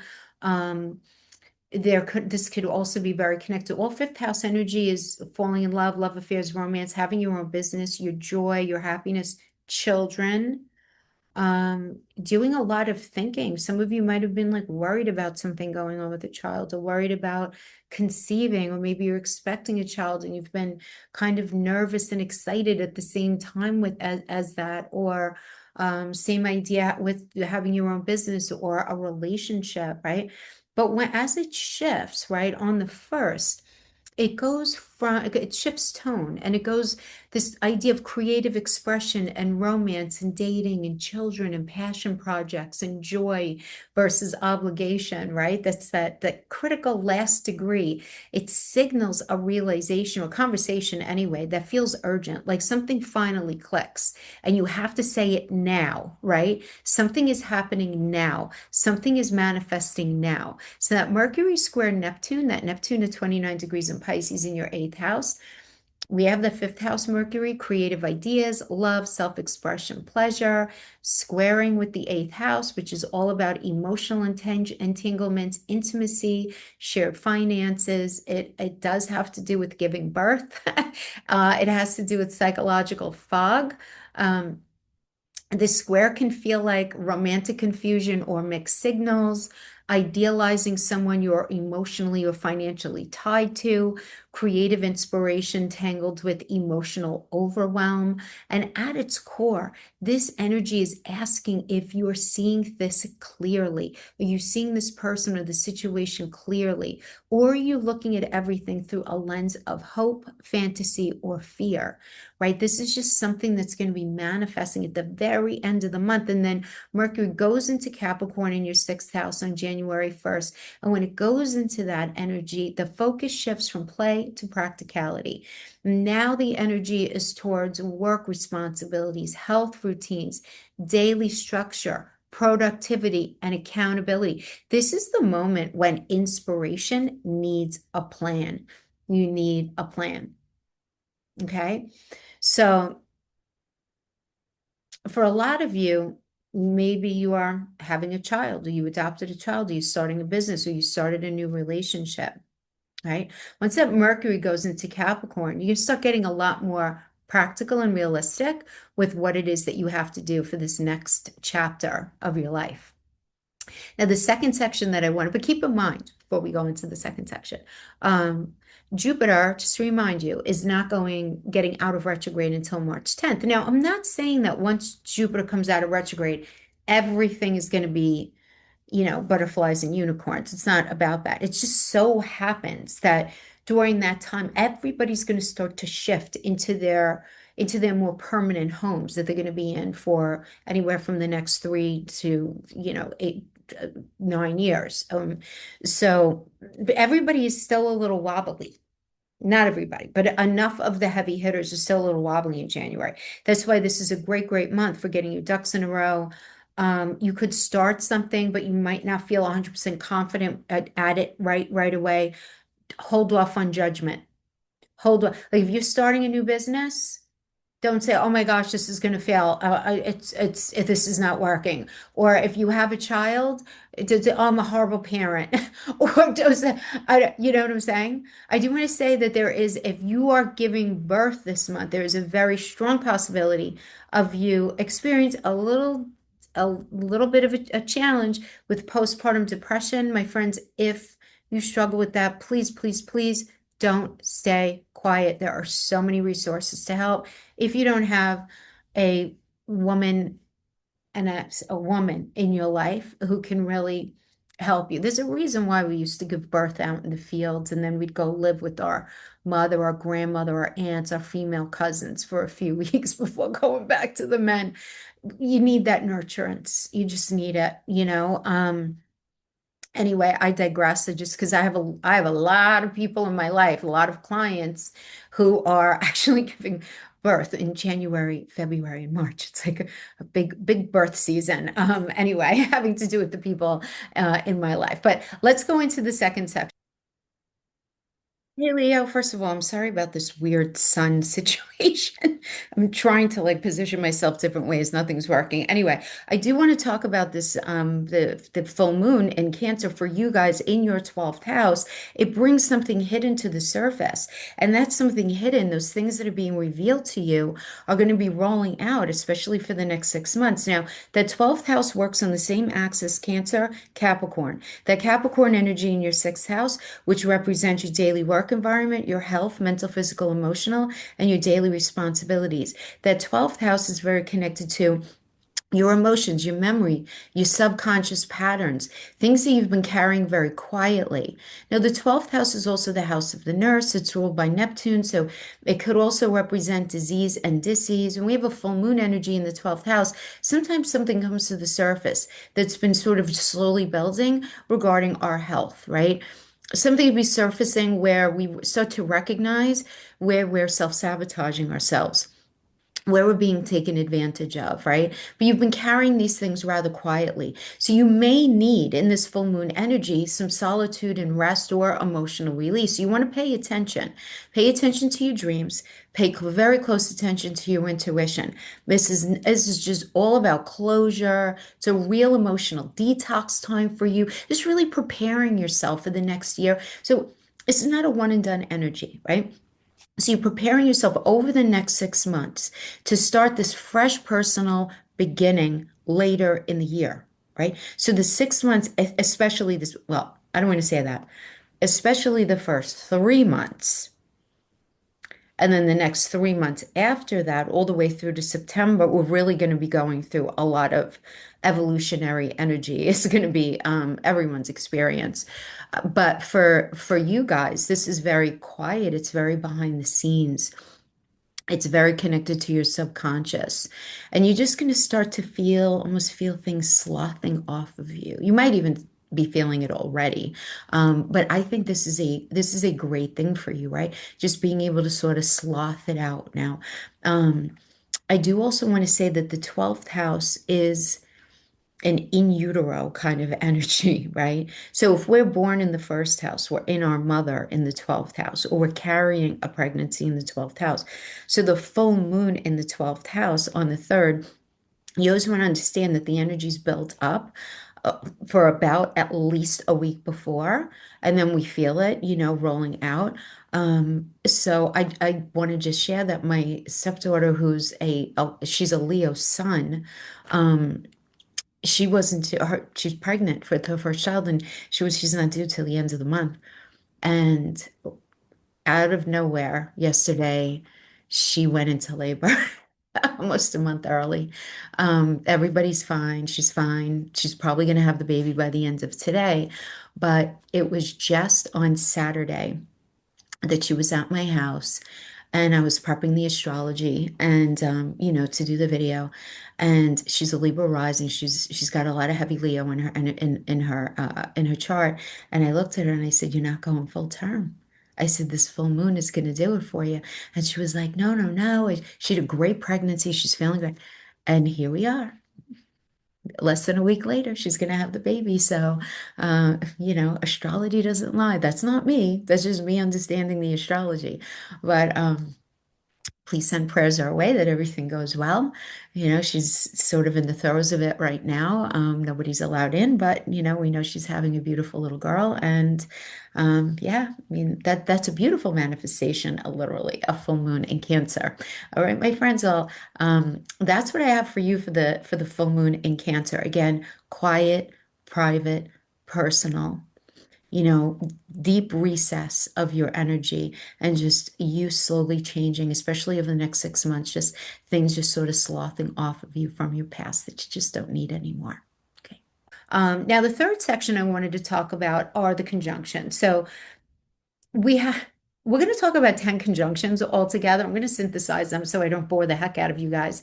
But we have a lot more than that going on this month. So there's a lot going on this month, a lot of behind the scenes stuff. But a conjunction is, if you're not sure what it is when planets occupy the same degree range and they blend their energies into one concentrated message. So conjunctions are definitely intense, they're decisive, they mark moments where something is activated, committed to, and or transformed. Okay. So we have a lot going on here. First one I want to talk about is on January 6th, we have the Sun is conjuncting Venus in your sixth house. So this is going to be bringing some harmony. So harmony, remember, we have to be open to these energies. If we stay alone and by ourselves and we don't speak to anybody, we're not going to have the positive manifestation. We're just not going to. We have to work with the energy to bring it. I hope that makes sense. So in the sixth house, there is definitely it's a harmonious vibe when it comes to work, relationships, your daily routines, your health choices. You may feel a lot more motivated to improve your schedule, get a lot more organized maybe, or collaborate more smoothly, or make your workday just a lot more enjoyable. Small changes like the ittiest bittiest change here can have a huge impact. Okay, so don't think any little thing is not worth its weight a lot more, right? When it comes to just being able to feel organized and together. January 8th, we have Venus conjuncting Mars again in that sixth house. So the energy does ramp up here. This can show as very strong motivation at work, a lot of passion poured into a project, friction with coworkers that pushes things forward. What I do want to say here is whatever happens that creates friction is actually pushing your life forward. I don't want you to worry about it. This is not a month for that. Okay. So lean into the friction, know that it's a necessary step in all of this, is it's productive tension, if that makes sense. The effort wants direction, so we have to give it that, okay? I know on January 9th, we have the Sun conjuncting Mars and Venus, and this is also opposing Jupiter retrograde and Kronos in Cancer in that 12th house. So this activates a powerful axis. This is the 6th house, 12th house axis. That 6th house, Capricorn, is all about duty and effort and responsibility, again, and health and all the things we've been talking about. And then the 12th house, Cancer energy, is connected to emotional fatigue, subconscious patterns, need for rest. So, yeah, and remember the 12th house is also where we experience in utero energy, right? So when we have the Sun conjuncting Mars and Venus, those of you who are expecting, your body is certainly getting ready to deliver. If you are approaching the end of your pregnancy. Lots of activity going on, if not actual birth itself. This may feel like overworking for a lot of you. You may feel like you're overworking versus emotional depletion. Like you're doing, and then you're just so emotionally depleted. Guilt around slowing down, feeling like I have so many things to do. Oh my gosh, I can't slow down. I can't. You feel bad, right? If you stop or you don't do, or you don't go and help that person who needs help, whatever it is. And old caretaking patterns can certainly be resurfacing here, right? Now, this could be a good thing or it could be challenging. It depends on what your old caretaking patterns are. Were they selfish or were they giving, right? It all depends, right? The question here becomes, where are you pushing through when you actually need to just stop for a minute and restore yourself? Because Jupiter retrograde does push and suggest revisiting old emotional habits around sacrifice. What are you sacrificing? What are you giving up? So, this could certainly, just a little caveat to those of you who are in relationships, of whether you're married or you're just in a serious relationship, this energy could feel like I just can't do all of this anymore, right? I need some help, right? So it's that tension of not wanting to keep something going that's been annoying you, it's been irking you, maybe it's with a colleague or could even be a best friend or a partner, marriage partner, relationship partner, whatever it is. But this energy wants you to have the open conversation and just say, like, I need to just like, I need to rest. I need to think. I need to take a minute. I just need a minute. That kind of energy. And it being well received is the good news here.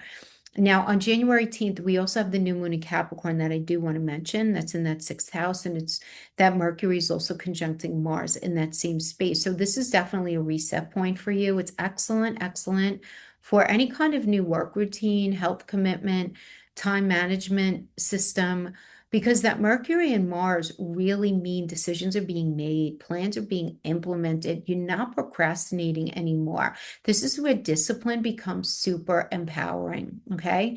Now let's take it to the end of the month, right? This January to 20th to the 29th, the Aquarius stellium shift. The sun goes into Aquarius, first of all, right, on the 20th. So the whole shift is going to be all about your seventh house and that Aquarius space. And that's where the focus is going to be, right? One-on-one dynamics, contracts, your energetic output at work. If you're dealing with any sort of medical situation, dealing with doctors a lot more for the next couple of weeks. Uh, any sort of contract that you're involved with, right? And then we have the next day on the 21st, Venus conjuncts Pluto, Vesta, Kronos retrograde.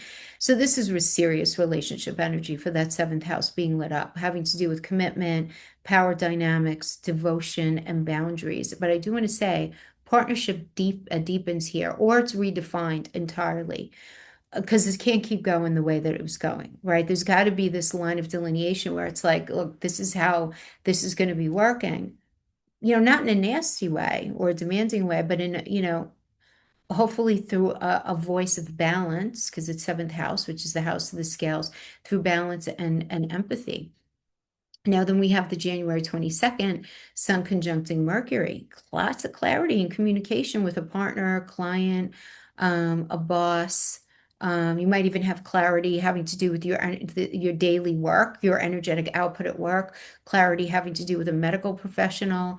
And then we have Mercury conjuncting Pluto the next day, which is truth-telling conversation, no surface level talk. This goes deep. The end of the month is so good for having these open conversations. This is not a good energy whatsoever to, hide, avoid, deflect. So whatever needs to be dumped, off your heart out into a situation, it's going to grow fangs and wings if you don't just kind of dump it out, right? And that sun conjunct Pluto is powerful because the sun is about our ego consciousness, but it's also connected to our joy, our children. Um, you know, sun is very connected to focus. Pluto is very connected to giving birth, to change and transformation, to it rules astrology, it rules things from the past, right? But there's a blended energy here. A relationship becomes transformative. You're not going to relate in the same way afterwards. Like this is a changing energy. There's no question at the end of the month.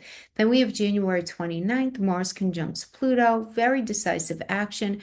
Power struggles resolve or erupt, one or the other. Depends on what else is going on in your chart, but something changes permanently. Like there's definitely that kind of eruption there. Now, so that's the conjunctions through the month. I want to talk about sextiles. This is the last section, the fourth section. The sextile, which is a supportive aspect that opens a door, but you have to choose to walk through it. This is another one. It rewards effort, awareness, and follow through. So I'm just going to synthesize these energies for you guys. Starting on January 15th, we have Venus in Capricorn in the 6th, sextiling Saturn and Pisces in the 8th, and then Venus trining Uranus retrograde in Taurus in the 10th house. So these energies together support improving work-life balance, making very practical changes that stabilize finances, unexpected career opportunities. Small adjustments can lead to very long-term security. So I like this energy for thinking about long-term. the status of your marriage, looking at your job, right? This is an angular house, the 10th house. So you really want to say, all right, what does it look like? Planning, planning, planning. You know what I mean? Then we have January 17th, Venus at the anaretic 29th degree in Capricorn, sextiling Neptune and Saturn and Pisces in your eighth house. And this blended together brings very practical effort, emotional sensitivity, financial or emotional healing. This is so good for debt planning.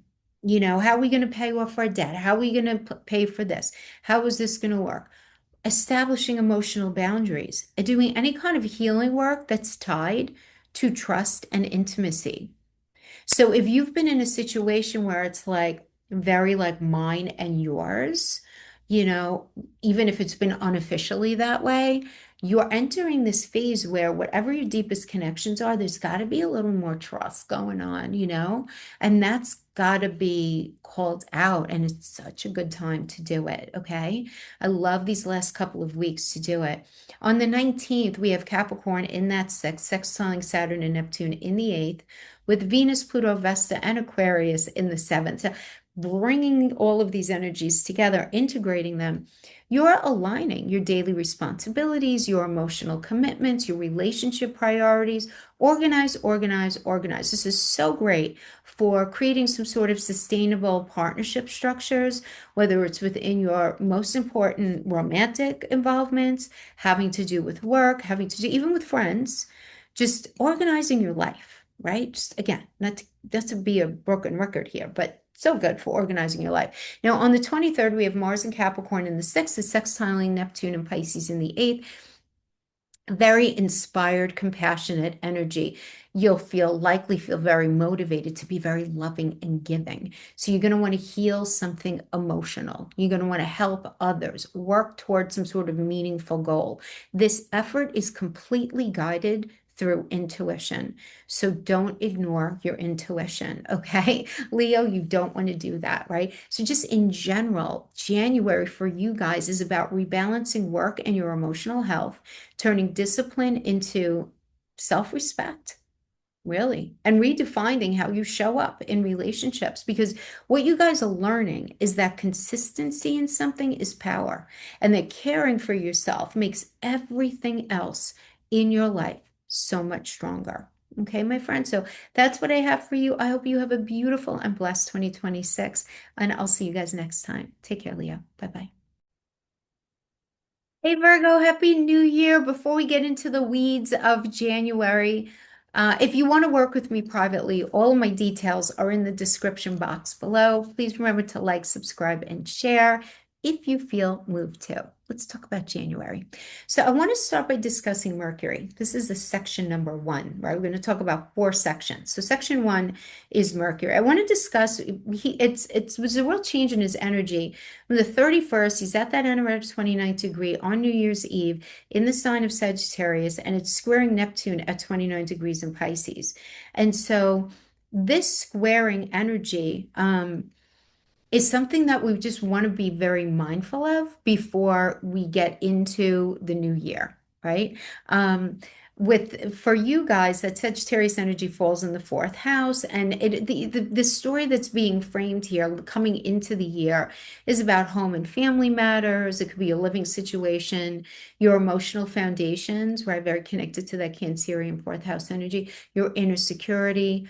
Could be I said home property, real estate, your first family, your family just in general. And that Mercury at 29th degree, remember, it's a culminating degree. We call it the anaretic degree. Something reaches a mental or conversational tipping point here, right? And it's also going to be squaring that Neptune energy in the 7th house, right? Keeping in mind that 4th house, again, personal decisions, emotional security, family conversations, emotional truth.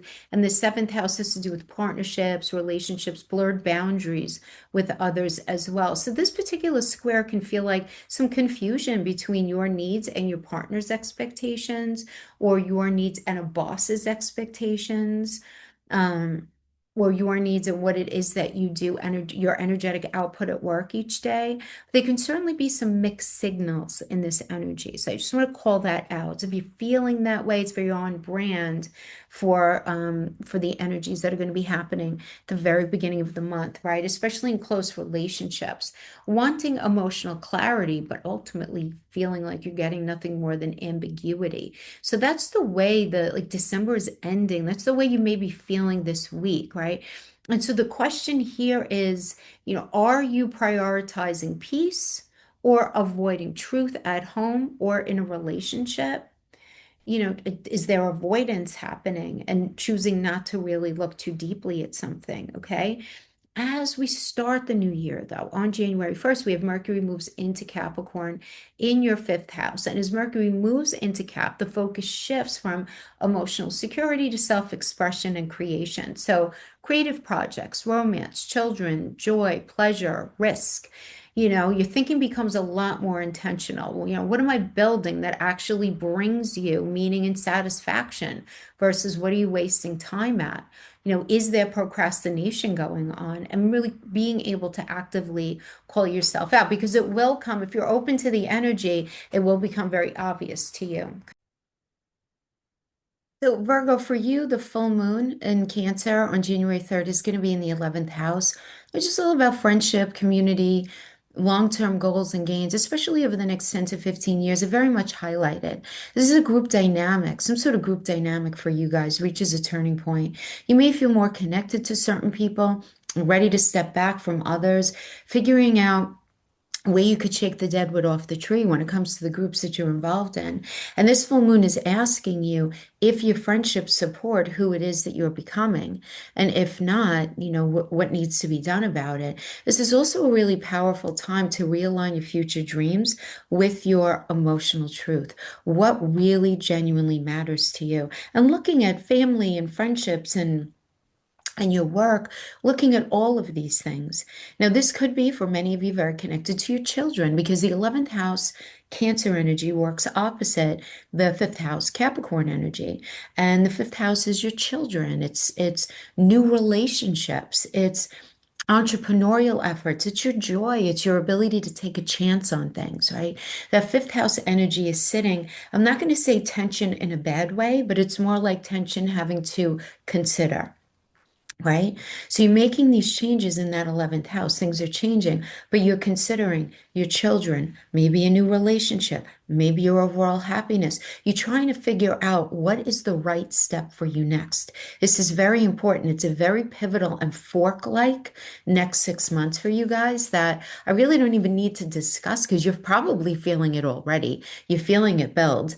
And there will come a point where you're going to have to make a choice of which path you're actually going to go down. But you can't make that choice until you actually figure out what it is that you want at the end. Like, what is your ultimate end point? And it should not be just surviving. It needs to be focused on your happiness as well. For some of you, what's the right thing for your kids? For others of you, what's the right thing for your business? What's the right thing for that relationship? And being able to work recursively back from that and making choices over the course of this year that will bring you in a better direction, that will satisfy those things, ultimately making you feel a lot more peaceful and happy on the other side. So now going into the third section, discussing the conjunctions for this month. So I'm only going to be addressing 10 of them. There are 17. The other ones I don't feel like are highly relevant enough. So, and I don't want to confuse anybody. But what is a conjunction? A conjunction is when two or more planets meet at the same degree and their energies merge and intensify, creating moments of focus with decision, often commitment. And so let's kind of walk through this energy for you guys, starting with January 6th when the Sun conjuncts Venus in your fifth house. This softens and sweetens anything connected to romance, creativity, pleasure, self-worth, children. It's your joy. So you may feel very drawn to express affection, beautify a project, reconnect with someone you genuinely enjoy, hang out with your children, um, get involved in some sort of new, it could be a new hobby or some sort of hobby, right? And not feel guilty about it, which is always a nice energy there. January 8th, we have Venus conjuncting Mars, right? In that fifth house. Again, new passion enters the picture. So this can bring a new relationship for a lot of you, very heightened romantic chemistry, a very heightened creative streak within you. Um, if you felt a little trepidatious up to this point, you could suddenly start to feel a lot more courageous when it comes to taking some sort of risk, right? There could be some sort of something new going on in the life, especially of your oldest child, right? Where it could be an ultimately good thing, but they might be feeling a smidge of anxiety at this point where you need to be there for them. So this is desired paired with action. It's no more just thinking about something, it's acting, it's being there for somebody, or it's being there for yourself, or it's showing up to open yourself up in relationship, or it's not being afraid to open yourself up to other people. And asking for help, in fact, if you might even need that. Now, on January 9th, we have the Sun conjunct Mars and Venus opposing Jupiter retrograde, as well as Kronos. Both of them would be in Cancer in the 11th house. So this activates an important axis, the fifth house, 11th house axis. That fifth house is about personal joy, children, creativity, romance, entrepreneurial efforts, everything I just said. And that 11th house of goals, gains, your future, your friends, your community, emotional obligations to others as well. There can be some tension here, what do you want versus what do others expect of you? And needing to label that and call it out. Because this Jupiter retrograde does suggest for all of us revisiting old patterns of overgiving. For you guys, overgiving to groups or friends, overgiving when it comes to your time and what it is that you're willing to do for free, or what it is that you're when it comes to work, or for little, you know what I mean? That stuff's just not going to be happening anymore. This is a turning point where you reclaim your personal fulfillment, but without any guilt. Now, on January 18th, we have that new moon in Capricorn. We also have Mercury conjuncting Mars in your fifth house.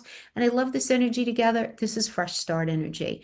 So this is awesome, awesome, awesome for launching a creative project. Now, I just want to say something. This is very good for launching something, but I don't want you to make a judgment call until the spring regarding the success of something. So you can launch something. It may not get shot out of the park right away. Okay? I don't want you to worry about that. Not yet. Wait until March into April. Okay? Let's say April. Okay, but certainly launch some sort of creative project, make some sort of romantic decision, commit to something happily and with discipline. But again, just because of, as I mentioned before, the energies are not comfortable at home in all the spaces that they're going to be settling into by the spring. They're sort of kind of half like very introspective and halfway out the door. You know what I mean? There's this very non-committal, could be a little confusing energy. That doesn't mean that we can't get something started here. Doesn't mean that. It's just, read everything carefully, read everything 3 times. But just wait. Don't throw in the towel if something doesn't connect right away. Now, Mercury and Mars together means clear decisions, honest conversations, and actions replacing hesitation. So kind of going for it, It's like the hell with it. I have nothing to lose. Let me just go for it, right? But again, wait until the spring to make a judgment call on a situation. Now, from January 20th to the 29th, we have this crazy Aquarian stellium, I'm just going to call it. It's not really that, but it's a lot of energies together, and at the degrees, they're very deep in conversation with each other. In that Aquarius energy. It was starting with the 20th, the sun moves into Aquarius. So whenever the sun moves houses, that house becomes the focus for the month, right? So the 20th, the sun goes into Aquarius. So the focus becomes on daily life, on productivity, on sustainability, on responsibilities, your health, physical, mental, emotional, right? all of that. And then the 21st, the next day, we have Venus conjuncting Pluto, Vesta, Kronos retrograde, right? Now that's a deep reset. That grouping is a deep reset in work dynamics and health habits and any boundaries around service, around sacrifice, responsibilities, and the like, right? Something becomes non-negotiable here for all of us. And for you guys, that's the house it's happening in. It's just happening in that space, in that sixth house, right? So when it comes to your work or when it comes to your health as well, you could be dealing with some sort of health situation as well. Now, on the 22nd of January, the sun does conjunct Mercury, so there could be a lot of clarity around priorities, what's important, your schedule, problem solving, where, something comes up and then you're like, okay, I have to do this, this, this, and this. Being very proactive around it. And on the 23rd, Mercury does conjunct Pluto, intense mental focus. And you may uncover the real reason why something hasn't been working. Like the real reason why that job has been the way it is, or the real reason why that situation ended up panning out regarding your health in the way it is, or why certain responsibilities weren't panning out the way that you had initially intended, okay? That's a good thing because it seems like some sort of answers will be had. January 22nd, we do have the sun conjunct Pluto. This is a profound shift in how you define responsibility and control when it comes to your joy, your happiness, your children, how you do relationship, how you run your business, the chances that you're willing to take. And I really like this idea because when we're trying to be happy or we're trying to, sun is also very connected with father energy as well as children. Um, if we're trying to control something too much, we may feel like it doesn't turn out the way that we would really like, right? So when we have the sun conjuncting Pluto, what becomes quite obvious to us, right? The sun is a disinfectant, kind of illuminates, it's a great luminary, where we need to let go and change and where we need to make some real adjustments, right? And then on the 29th, we have another conjunction of Mars and Pluto, Mercury and Venus. So these together, very decisive. This is like your habits change, some sort of work situation transforms. Maybe you start working differently. Maybe you're working from home, or you're changing your hours, or you're changing jobs. Whatever it is, though, you're acting with conviction and not pressure, which is nice because you're exercising your sense of self and your self-esteem. Now we have the fourth section I wanted to talk about having to do with the sextiles that we're going to have over the month. Now, a sextile is a supportive, opportunity-based aspect. It doesn't force change, it rewards conscious effort. And if you don't exercise the conscious effort, then you don't get the reward, okay? And that is just the way that one goes. So on January 15th, we have Venus and Capricorn in the fifth. Sextiling Saturn and Pisces is in the seventh. Venus trining Uranus retrograde in Taurus as well. And you know what? I only said sextile, but a trine is beautiful as well. I wanted to add it into the mix. Now, on the 15th, so in the dead center of the month, these energies support stable, romantic, and creative commitments, unexpected inspiration, and very supportive partnerships. And these could be coming from a boss and a significant other, really good friends, whatever it is. This is great for blending joy with maturity because Capricorn with Saturn is in the house, right? So we always want to understand that it's got a mature vibe whenever those two aren't anything together. Now, well, Saturn rules Capricorn, but Saturn, the planet, is also very connected to that aspect as well. Then on January 17th, we have Venus at the anaretic 29th degree in Capricorn in your fifth house, sextiling Neptune and Saturn and Pisces in the seventh. So this is definitely to bring some emotional clarity in relationships. And for a lot of you, some sort of creative inspiration that's very grounded in reality, which can likely manifest as we progress through the rest of the year. But you're going to be able to exercise compassion without self-erasure here, which is great because that's something that can generally happen with you guys. And I say that a lot. You know, those of you who watch me for a while, I was used to say with Virgo, Virgo's the sign that people ask, "Oh, how you doing?" And they don't stop to wait for the answer. You know what I mean? Where it's like, "Hello, I matter here," somebody, and you're going to be able to like recognize situations But rather than acting any way aggressively or like you need to close that person off or whatever it is, you're going to be able to exercise compassion while exercising your sense of self and self-respect. So it's just the energy, the vibe is just, it's really starting to go in a different direction. Then on January 19th, we have that fifth house Capricorn planet sextiling Saturn and Neptune in the seventh, with Venus, Pluto, Vesta, Aquarius, all in that sixth house as well. The integration of these energies together, this is an integration of love and responsibility, creativity and service, pleasure and purpose. This is so, so good for just building something. So building something meaningful with others. So if you want to build a relationship, excellent. Fixing a relationship with like maybe a sibling or a child or an old relationship or a situation with the boss. It's just a good building energy.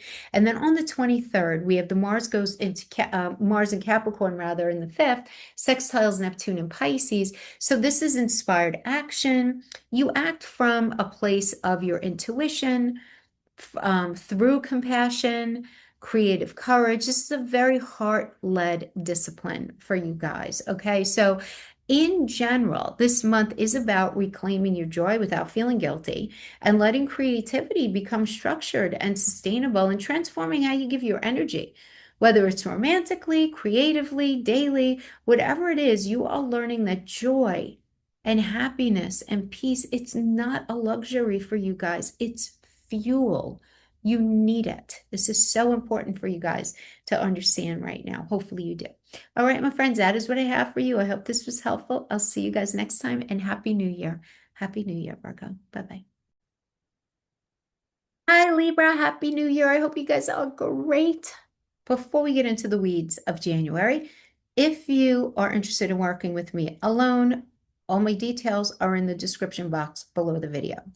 With that said, let's start the month with Mercury. So I want to talk about Mercury being at the 29th aneretic degree in Sagittarius, while also squaring Neptune, which is also going to be at that 29th degree as well. So, and this is happening that Neptune in your sixth house. So this is kind of like, I feel like for a lot of you, this can be like a foggy, overstimulated mental moment at the beginning of the year, because your third house governs thinking, conversations, writing, siblings, day-to-day decisions. And at that final degree of Sag, Mercury is overloaded, trying to wrap up some sort of story, reach some sort of conclusion, understanding that your life is going into a new chapter, right? So there's some sort of conclusion, or you feel like you need to say something meaningful before clarity is actually available. Like you might not be completely clear on what the next stage is, where it is that you're going. Now, the square to Neptune in your sixth house of work routines, health obligations, and then the Sag, all those sixth house energies can look like mixed messages at work, miscommunication with coworkers, or about scheduling or some sort of schedule situation.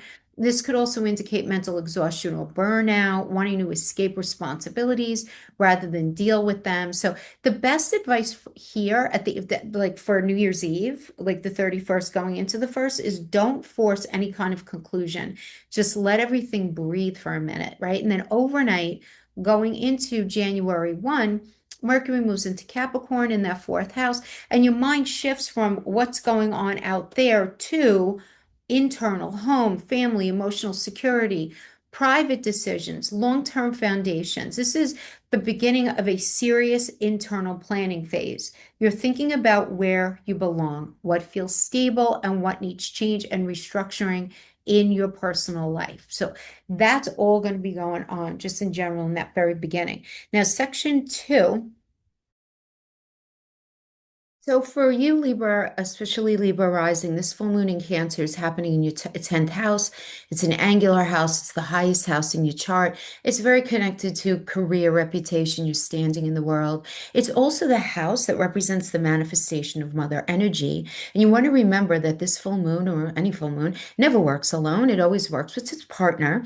And the partner to Cancer, of course, is Capricorn. So this is a Cancer-Capricorn kind of full moon experience. And that Capricorn Capricorn energy is in your fourth house of home, property, real estate. You're in a base of operations. And for that reason, this is very, very powerful because you've got that Cancer full moon energy in the 10th, and it's opposing that Cancer moon ruled house in the fourth. So this is going to be very, very important for you. It's working on that axis that covers two angular houses. So this is about action connected to your career, public reputation, your standing in the world, and how it aligns with what's happening in your home, having to do with your marriage, your children, property, real estate, your emotional security. It could be any of these things. So you may reach some sort of professional milestone, or some of you may become a mother for the first time. And as I was just sharing with Leo, my stepdaughter, who's a Leo sun, she happens to be a Libra rising, excuse me, she's in labor right now. Now, she was not due until January 25th, but she went into labor. Started yesterday. She will give birth today. She's halfway there. We're not allowed in the hospital yet. But it was funny because Saturday I just told her when she was at my house that this full moon is gonna send her into labor. And she got very upset. She was like, I'm not ready. I'm not ready. And I was like, get your go bag ready, girl, you know. And here it happened again. That's not me being able to read into the future. It's just knowing the astrology and knowing her chart, right? But that's an example, right? We don't talk about that enough, how the 10th house is connected to our experience with our own mother energy, but it also represents the idea of mother energy as sort of this like crowning energy in our chart as well. That really does serve as a bit of a directive, right?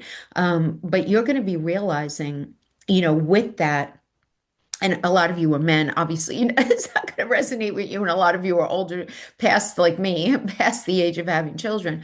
But it's just this idea of being able to have a very conscious idea of where your life is going. So you could reach this kind of milestone, have this realization that a certain path that you're on no longer aligns with your emotional needs. Now, some of you, it's like, it's time to move. It's time to get a divorce. It's time for me to have a child.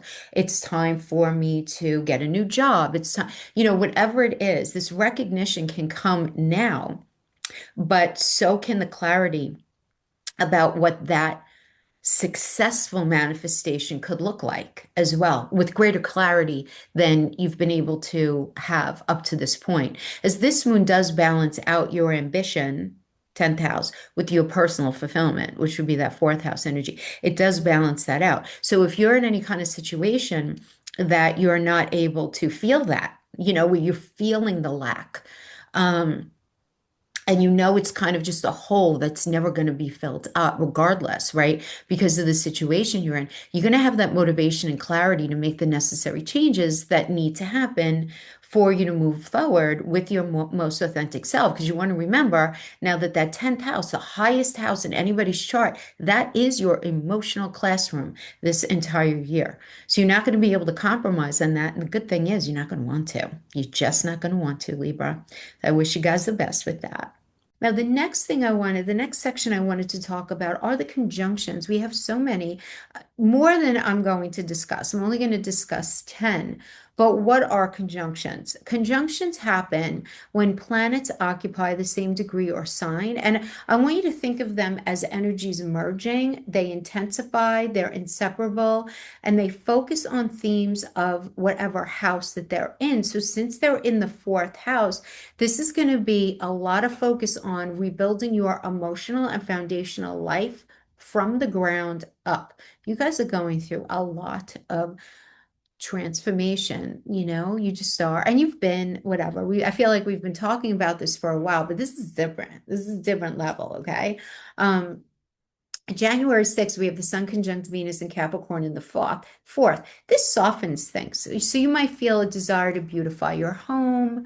The emotional warmth will be very clear that you feel, having to do with family, people who are like family to you, a renewed sense of self-worth, rooted really in belonging and feeling like, yes, this is what I'm meant to do, right? A real need for peace and harmony at home. It's about valuing your inner life and not just, your outer achievements or worrying about money or worrying about your career. Not that those things don't matter, but they definitely take a back seat. Now, on January 8th, we have Venus conjuncting Mars and Cap in that fourth house. And this is going to heat things up a little bit, okay? This can manifest as very passionate conversations at home with a significant other or a family member, motivation to take some real action around housing or family matters, getting in front of some situation having to do with mother energy, sibling energy, circumstances having to do with the pragmatics around your home. There could be some emotional tension that pushes you to do something, not to just feel a certain way, because there's drive here in this energy, Libra, right? But also the potential for friction if emotions have been suppressed. And I've been saying this to all the signs. This is not a month to suppress how you're feeling. Not a month. And I know you guys hate confrontation. I totally get it. I really do. But you have to have the conversations this month, okay? Otherwise, that message that you're suppressing, it's going to grow fangs and wings. And it's just going to be like a volcano later on when the energies are not as supportive, okay? Now, we have the January 9th, Sun conjunct Mars and Venus in Capricorn, opposing Jupiter retrograde and Kronos in Cancer in that 10th house. So this is a major activation for you guys because that fourth house, Capricorn, is, again, your personal needs, your emotional truth, your foundations, children, first family, mother energy, and then 10th house is the manifestation of mother energy. It's career, it's visibility, it's public responsibility, it's authority. And this opposition highlights an imbalance that might be going on here, like home versus career, private life versus public expectations, your emotional needs versus your professional duty. What's going on in your home and some sort of challenge with mother energy, right? It could just be that, right? But this Jupiter retrograde suggests this reassessing of what success and doing things right actually even means to you. While Kronos emphasizes authority, responsibility, and long-term consequences. So something needs to be renegotiated here because you can't carry everything the same way anymore. You just can't do it. It's just not even going to be possible for you, right? And then we have January 18th, we have the new moon in Capricorn in your fourth house, Mercury conjuncting Mars. Oh my goodness, right? This is a reset point, right? New moons plant seeds. And this one asks, what emotional foundation do you want moving forward? And what kind of home life actually supports your growth when it comes to relationships, when it just comes to the energy and the vibe of your home? What boundaries need to be spoken aloud? This Mercury Mars energy, it adds like just this direct communication. Conversations can now that you have now absolutely going to ultimately end up shaping the next 6 months. Now we have this January 20th to the 29th, right? We have this shift into Aquarius and deep transformation because the sun is moving into that Aquarius energy on the 20th in your fifth house. And it's your attention slowly turns to children, to creativity, pleasure, joy, self-expression. But first, there's Pluto, right? So we have some key movements here, key moments here, rather. We have January 21st, we have Venus conjunct Pluto, Vesta Kronos retrograde. That's a fourth to fifth house transition. Then we have January 22nd, we have the Sun conjunct Mercury. The 23rd, Mercury conjuncting Pluto. The 27th, the Sun conjunct Pluto. The 29th, Mars conjuncting Pluto. The 29th also Mercury conjuncting Venus. So this is like legit, like emotional excavation. You're digging up, because Pluto's very involved in this, old family conditioning, control patterns, survival strategies rooted in the past. Because Pluto doesn't ask politely, he asks honestly. What emerges afterwards, after this sort of excavation, is going to be so much more authentic. Your self-expression is going to be so much more true to you. It's just unbelievable. Your whole fourth house energy, the whole vibe is changing here. And then we have the fourth section, which are sextiles and how they support you. Now, a sextile, if you don't know, is a 60 degree aspect. And it brings opportunity and cooperation and ease, but you have to engage in it consciously. Think of it as a door opening that you still have to walk through, right? So you have to do something here. So January 15th, we have Venus and Capricorn in the fourth house. Sextiling Saturn and Pisces is in the sixth, and trining Uranus retrograde in Taurus in the eighth. So this is a very supportive and very stabilizing energy. This is going to bring emotional maturity, improving your work, your health routines, financial or emotional breakthroughs around shared resources. You're learning to balance stability with change here, which is excellent for any kind of long-term planning. And on January 17th, we have Venus at the anaretic 29th degree Capricorn, sextiling Neptune and Saturn and Pisces in the sixth house. So very compassionate, very intuitive pairing here. You will likely feel called to care for others. Adjust your work habits for emotional well-being. Let go of any guilt around putting your feet up and just getting some rest, right? This is a pretty soft discipline. It's not punishment. You know what I mean? Which is nice. It's giving yourself a minute. You're going to need it. You're going to have a lot of work going on here for you on a very personal way this month. Now, on January 19th, we have Mercury, the Sun, Mars, and Capricorn in the fourth, sextiling Saturn and Neptune and Pisces in the sixth, with Venus, Pluto, Vesta, and Aquarius in the fifth. And the degrees that they're at, they're so clear, almost like all conjunct between houses 5 and 6. So this is definitely an integration. Emotional insight 100% informs your daily routines. So you're going to be feeling something, and don't ignore your feelings because you're going to be correct. Creative expression becomes very, very healing. You're aligning your inner truth with your daily life. This is one of the most constructive days of the month, I do have to say, the 19th. Once we go into the 20th, those energies get even stronger. On the 23rd, Mars and Capricorn in the fourth, sextiling Neptune and Pisces. Action meets intuition here. So for you guys, you're able to act very compassionately. You're channeling your energy into doing some sort of healing work. You're healing. Now, because of where you might be healing from some sort of physical situation that you went to, you could be healing mentally. But take very meaningful, inspired steps rather than reactive ones. Small baby steps to bring yourself like little gifts. Do nice little things for yourself, right? Kind of recalibrating yourself by the end of the month, if that makes sense, right? This entire month for you guys is about rebuilding your inner foundation so that your outer life can evolve in a very sustainable way. And you're learning this month that emotional needs are not weakness and that home and safety matters just as much as like achievements and working and money and all that other stuff. And your creativity does flourish, but only when your roots are stable, right?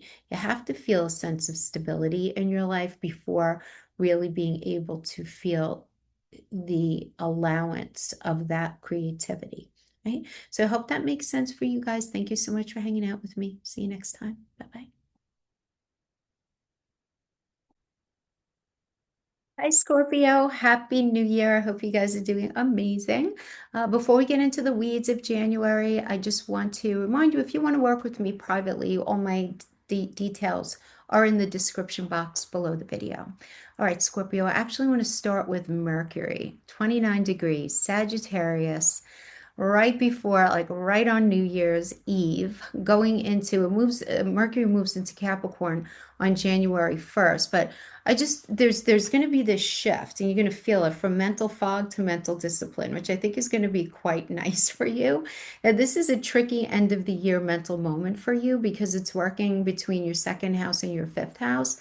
So that second house, Sagittarius, where Mercury is at the 29th degree, is about money and self-worth and values, as well as priorities. And that fifth house, Pisces energy, is about creativity and romance, pleasure, emotional idealism. It's the house of our children. So it's in this interesting square, right, towards the end of the month. And at its final degree, Mercury does kind of get overloaded, right? Trying to wrap up here for you, it would be wrap up a financial or value-based decision, while Neptune dissolves clarity through fantasy, emotion, or wishful thinking. Like that stuff is just not going to be happening, right?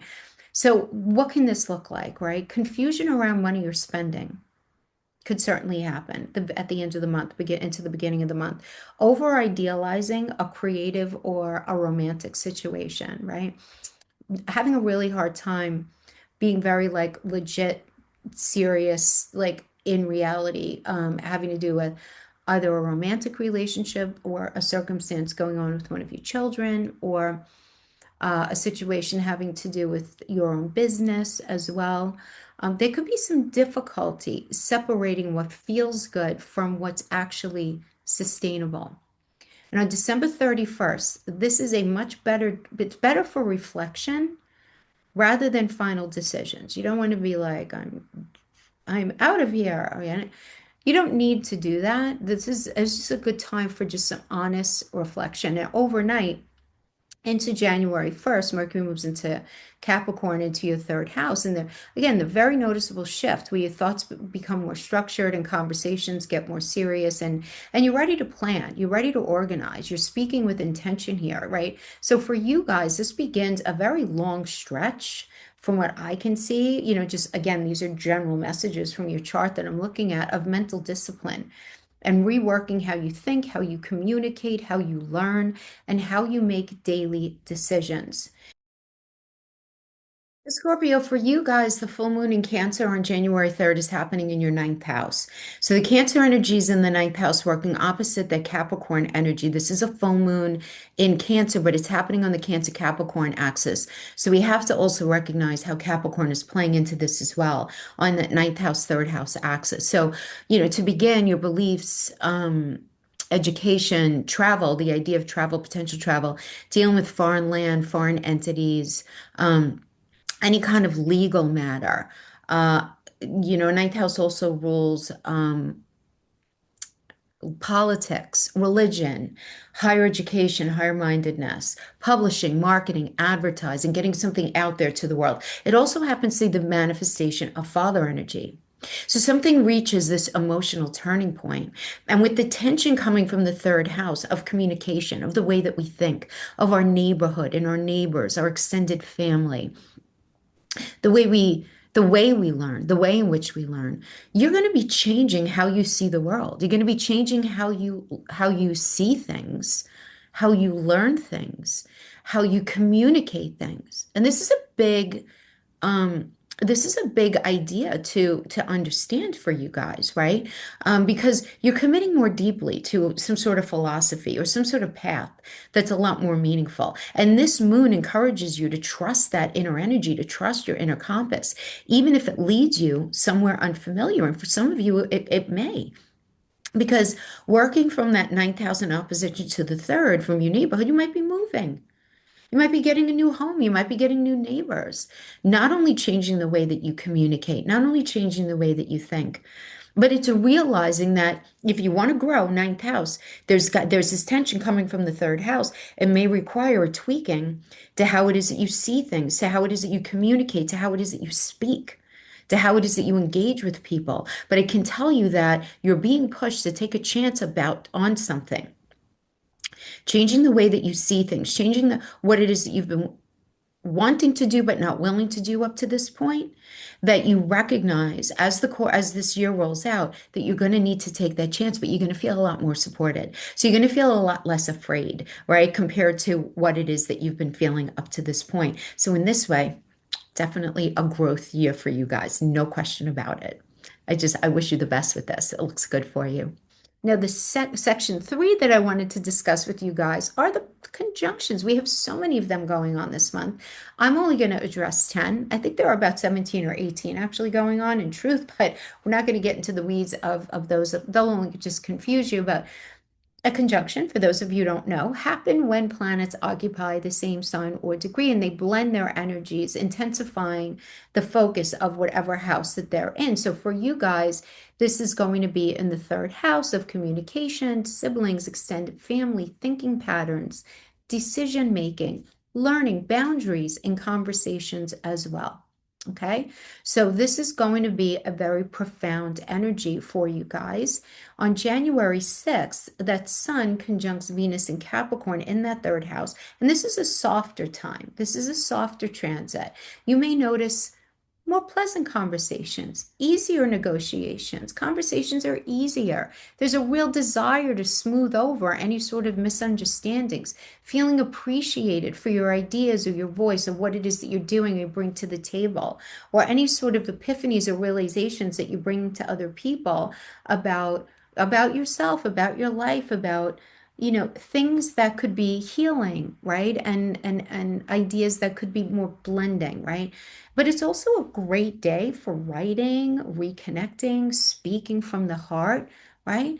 And why I like it is because it has that Capricorn realism in there. Now, on January 8th, we have Venus conjunct Mars in Capricorn in the third house. Now, this is a bit of a tone shift, right? This can bring very passionate conversations, very assertive speech, the urge to say what needs to be said. This is a productive energy if it's used consciously. But if sharp words are used, this can all land a lot harder than you intended initially.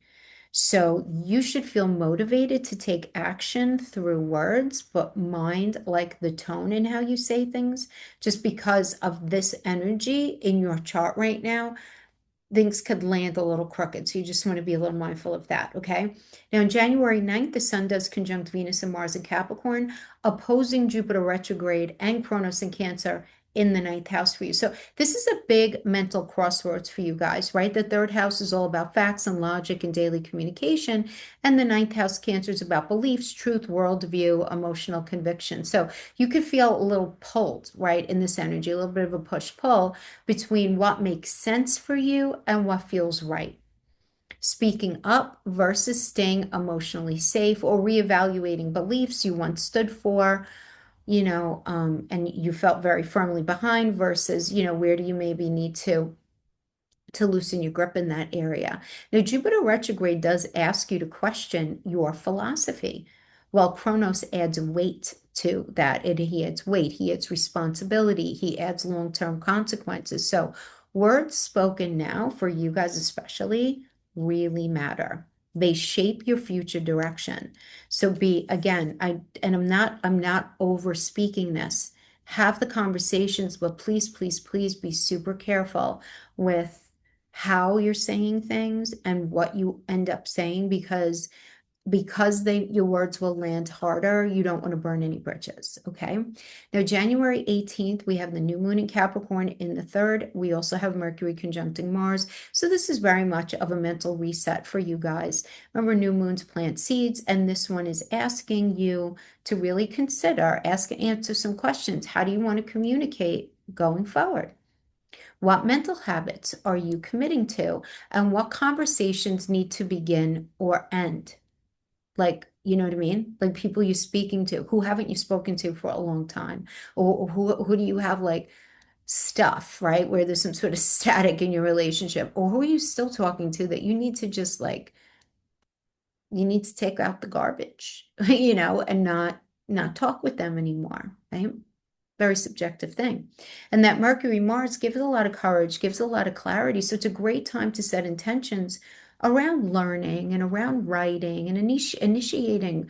Great for conversations and discussions, especially where there's got to be some sort of compromise, or where you need to commit to clearer boundaries and communication. It's a really nice energy to do it in. Now, having to do with more conjunctions, but I do wanted to talk about the 20th to the 29th, Aquarius. We go into Aquarius season.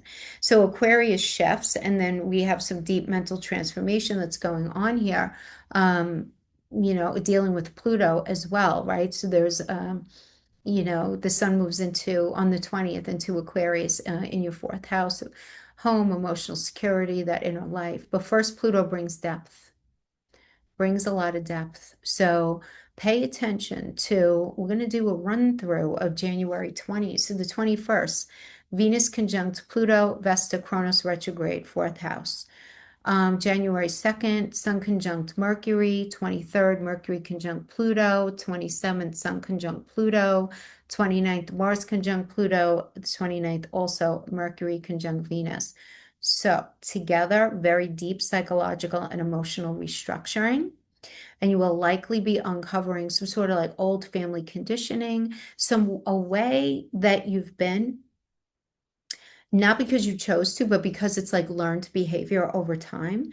And it's going to surface and you're going to realize if it's not working for you, how you can restructure that. You're going to be realizing, because it will be uncovered, the emotional truths that you've avoided. And there's a need to redefine what home and safety actually mean to you. But guys, by the end of this cycle, your thinking and emotional foundations are no longer the same. They're just not. Now, the fourth section I wanted to mention has to do with the sextiles, right, that we're going to be having. Now, a sextile is a 60-degree aspect that creates very supportive opportunities. It's not forced like a square or opposition. It's best when you actively engage it. And this first one I want to discuss is on January 15th. We have Venus in Capricorn. We have sextiling Saturn in Pisces, and there's also a trine thrown into this one. So the 15th is a good day. Uranus retrograde in Taurus in the second house. So 3, 5, and 7, houses 3, 5, and 7 are involved. So this is a very stabilizing, constructive day. Serious conversations improve creative or romantic situations. Very honest dialogue can be happening here that strengthen relationships. Unexpected breakthroughs for you guys can come through simply cooperating with whoever's in your life, just cooperating. This is great for relationship talks, great for creative planning as well. So you have a lot of really nice healing nuggets where it's not going to feel so much like you're selling yourself up the river by trying to make peace with people. Do you know what I mean? I hope that makes sense. Because I think that's a very optimistic viewpoint. It's a positive way of looking at it. And then we have January 17th. So we have Venus at the anaretic 29th degree in Capricorn, sextiling Neptune and Saturn and Pisces in the 5th house. What's cool about this blend, this sextile, is that it blends realism with imagination. So you can express creativity with structure,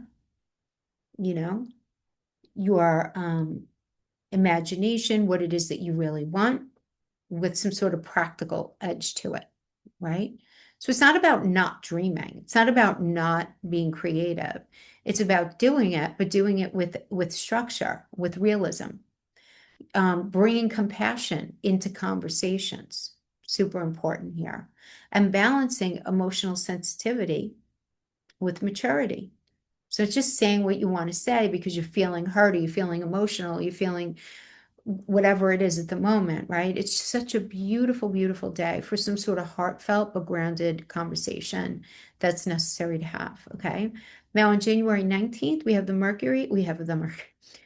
Mercury, Sun, Mars in Capricorn, 3rd house, sextiling Saturn and Neptune in Pisces, 5th. But we also have the energy from the 4th house because of the degree positions that they're in. So we also have thrown into this mix Venus, Pluto, Vesta, all in Aquarius. This is an integration moment. And your thoughts are aligning with your emotional truth. And conversations support healing, and you're able to articulate deeper feelings clearly. Rather than not wanting to look at something, you look at it and you feel liberated after it. It's one of the most constructive days of the month for those of you who are Scorpio risings especially, okay? Now, January 23rd, we have Mars in Capricorn, 3rd house, sextiling Neptune and Pisces in the 5th. This is action meeting inspiration. So you're able to speak with compassion to a significant other, to your children, family members. You're able to channel your passion into some sort of creative expression. You're able to act on intuitive insights rather than on impulse. You're going to be able to think more clearly, a lot more calmly, right? So by the end of the month, you're really going to be doing a lot of practice throughout the month, and therefore you're going to be learning how to speak with authority and care, not just authority, not just care, but both together. How to align facts with emotional truth, and how to build mental discipline without shutting down your intuition. So by the end of the month, you're going to be thinking differently, Scorpio, and that changes everything downstream for you. just moving forward. So that is what I have for you guys. I hope you have a wonderful new year. Thanks for hanging with me, and I'll see you next time. Bye-bye. Hey, Sagittarius, I hope you guys are doing amazing. Happy New Year. Before we get into the weeds of January 2026, I just want to remind you, if you want to work with me privately, all of the details are in the description box below. That would connect you to my booking site. All right, so let's talk about January. I want to actually start with December 31st. Mercury is going to be at the anaretic 29th degree in Sagittarius, and it's going to be squaring Neptune, who would still be in Pisces. Neptune does the little switcheroo into Aries at the end of the month. But this is very much about like values under pressure and then mental grounding, right? December 31st, again, 29 degree in your energy in your first house is squaring that Neptune and Pisces energy in the fourth house. So this is very powerful. It's very foggy for those of you, especially those of you who are Sag risings, right? Because with that first house Mercury, your thoughts, your voice, your identity, how you're showing up is squaring off with the fourth house of emotions and family dynamics and subconscious patterns. And at the 29th degree, Mercury is always overstimulated. So you may feel like you need clarity about who you are and where you're going, but emotions or family matters or some sort of like something else in your very personal space ends up blurring that picture. So this can show up as emotional overwhelm, affecting your confidence, feeling very misunderstood or unsure of how to even express yourself, and very much wanting answers that just aren't quite ready yet, right? Waiting for some answer where the answer is just not there yet. So December 31st is not about certainty. It's more about awareness. Okay. Now, overnight, as we go into New Year's Day, Mercury moves into Capricorn in your second house, and the attention shifts from your identity to stability, which is connected to money, your self-worth, your practical priorities, and what you can actually rely on. And this does, Sag, mark the beginning of a serious, grounded mental phase when you're asking yourself, what is the deal? What is sustainable for me over the long term? Okay. Now, Sagittarius, for you guys, the full moon in Cancer on January 3rd is happening in your eighth house. Now, it is that Cancer energy is in the eighth house. That means Capricorn is in your second. So, this is happening on the eighth house, second house axis, which is the axis of my money, your money, what matters to me, what matters to you. Sex and intimacy are in the eighth house, all kinds of shared resources, the stock market, investments, any sort of payout that is generated from work or a circumstance that you didn't actually put your blood, sweat, and tears into necessarily. So it could also have to do with somebody giving you money for some sort of project, some sort of realization coming to the top into your reality about debt, about taxes, about anything like that. The eighth house also does rule our sex organs as well. So anything having to do with like the physical, like medical association of that, there can be some realization there. But whatever it is and however it may manifest, it depends on what else is going on in your chart. This is a very intense, transformative full moon for you happening on that axis because that second house also, it's working opposite. It has to do with your sense of self, your self-esteem. It has to do with the general health of all of your organs as well, how stable and secure you feel. It's not only the money in your bank account. It's not only your possessions. It's other things as well. So you may find yourself releasing emotional baggage starting the very beginning of the year because this eighth house is going to be your emotional classroom for the entire year. And that eighth house is about cleaning out the closet, cleaning out the basement. That's why it's the house of the psychologist, of astrology, of detective work. It's about digging, right? Digging, digging. So many of you, again, will be dumping out what no longer serves you emotionally from the past, but some of you may even be finalizing some sort of financial agreement. Some of you may be confronting fears around the idea of trust and vulnerability, but it is about emotional honesty and very, very deep healing, even if it's uncomfortable at first. This is ultimately going to be a very, very good thing on the other side of it for you guys. So certainly, having the full moon in Cancer in that house and having it established as your emotional classroom does equal a year of really beautiful growth for you guys. Absolutely. Now we have section 3, which would be the conjunctions. What are conjunctions, right? Conjunctions happen when planets occupy the same sign or degree or the same area anyway, right? And what happens is the energies merge and it amplifies the themes of the house that they're in. So for you, that house is Capricorn in your second house. So this entire part of the month is really very much about redefining value. So redefining what you earn, what you keep, what you tolerate, what you believe you deserve, how it is that you feel about yourself. Um, Circumstances connected to health can show up here as well. And how are you feeling about yourself regarding your health, right? So all of these things are going to rise up to the surface. Again, you have a lot of really good energy surrounding you, so it's supportive. Now, on January 6th, we have the Sun conjuncting Venus in Capricorn. This is definitely a softer, a very reassuring energy. So you're likely going to experience some improved confidence, a very strong desire to invest in yourself, appreciation for your skills, for your resources, some sort of financial or emotional harmony. It could be with a significant other or it could be with somebody that you're in business with. But whatever it is, this is about reconnecting to what makes you feel secure and valued. Right? Now, moving to January 8th, we have Venus conjunct Mars in Capricorn in the second house. So new motivation kicks in. This is a nice energy, right? There's going to be a strong drive to improve your income, the money that's coming in. There's going to be some sort of assertiveness around money or boundaries or some kind of passion around building something that's very tangible. You're more willing to act on your values and act on what it is that you want to manifest and not just think about them, right? In this energy. And you're going to have the resources to be able to do it.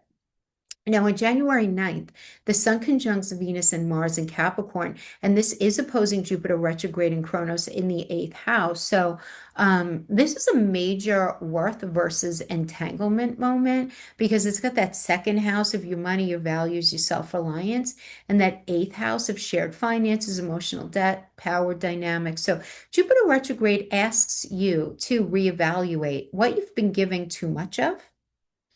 It's also going to highlight emotional or financial obligations that simply no longer make sense for you. So, Kronos tends to add a bit of like gravity, right? Responsibilities feel real, unavoidable long term. So this is more about reclaiming authority over your resources without guilt. So some of you may be like, you know what, it's time I downsize, or it's time I don't do A, B, and C anymore. It's just not worth it. Do you know what I'm saying? It's more about that, right? In the long term, looking at things through that lens. Now, on January 18th, we do have the new moon in Capricorn. It's happening in your second house. We also have Mercury conjuncting Mars at the same time. So this is very much a fresh start for you guys in that part of your chart. There's new moons plant seeds, and this one is pretty powerful for setting financial intentions, second house, creating new income strategies, committing to stronger boundaries when it comes to, things you own. This could be very much of a blending energy as well. But while you blend, you're speaking up about what you need and expect. And that Mercury-Mars energy together gives you courage to make very decisive moves. So I like this is like a jolt of like a decisive power jolt here without acting inappropriately, which is good.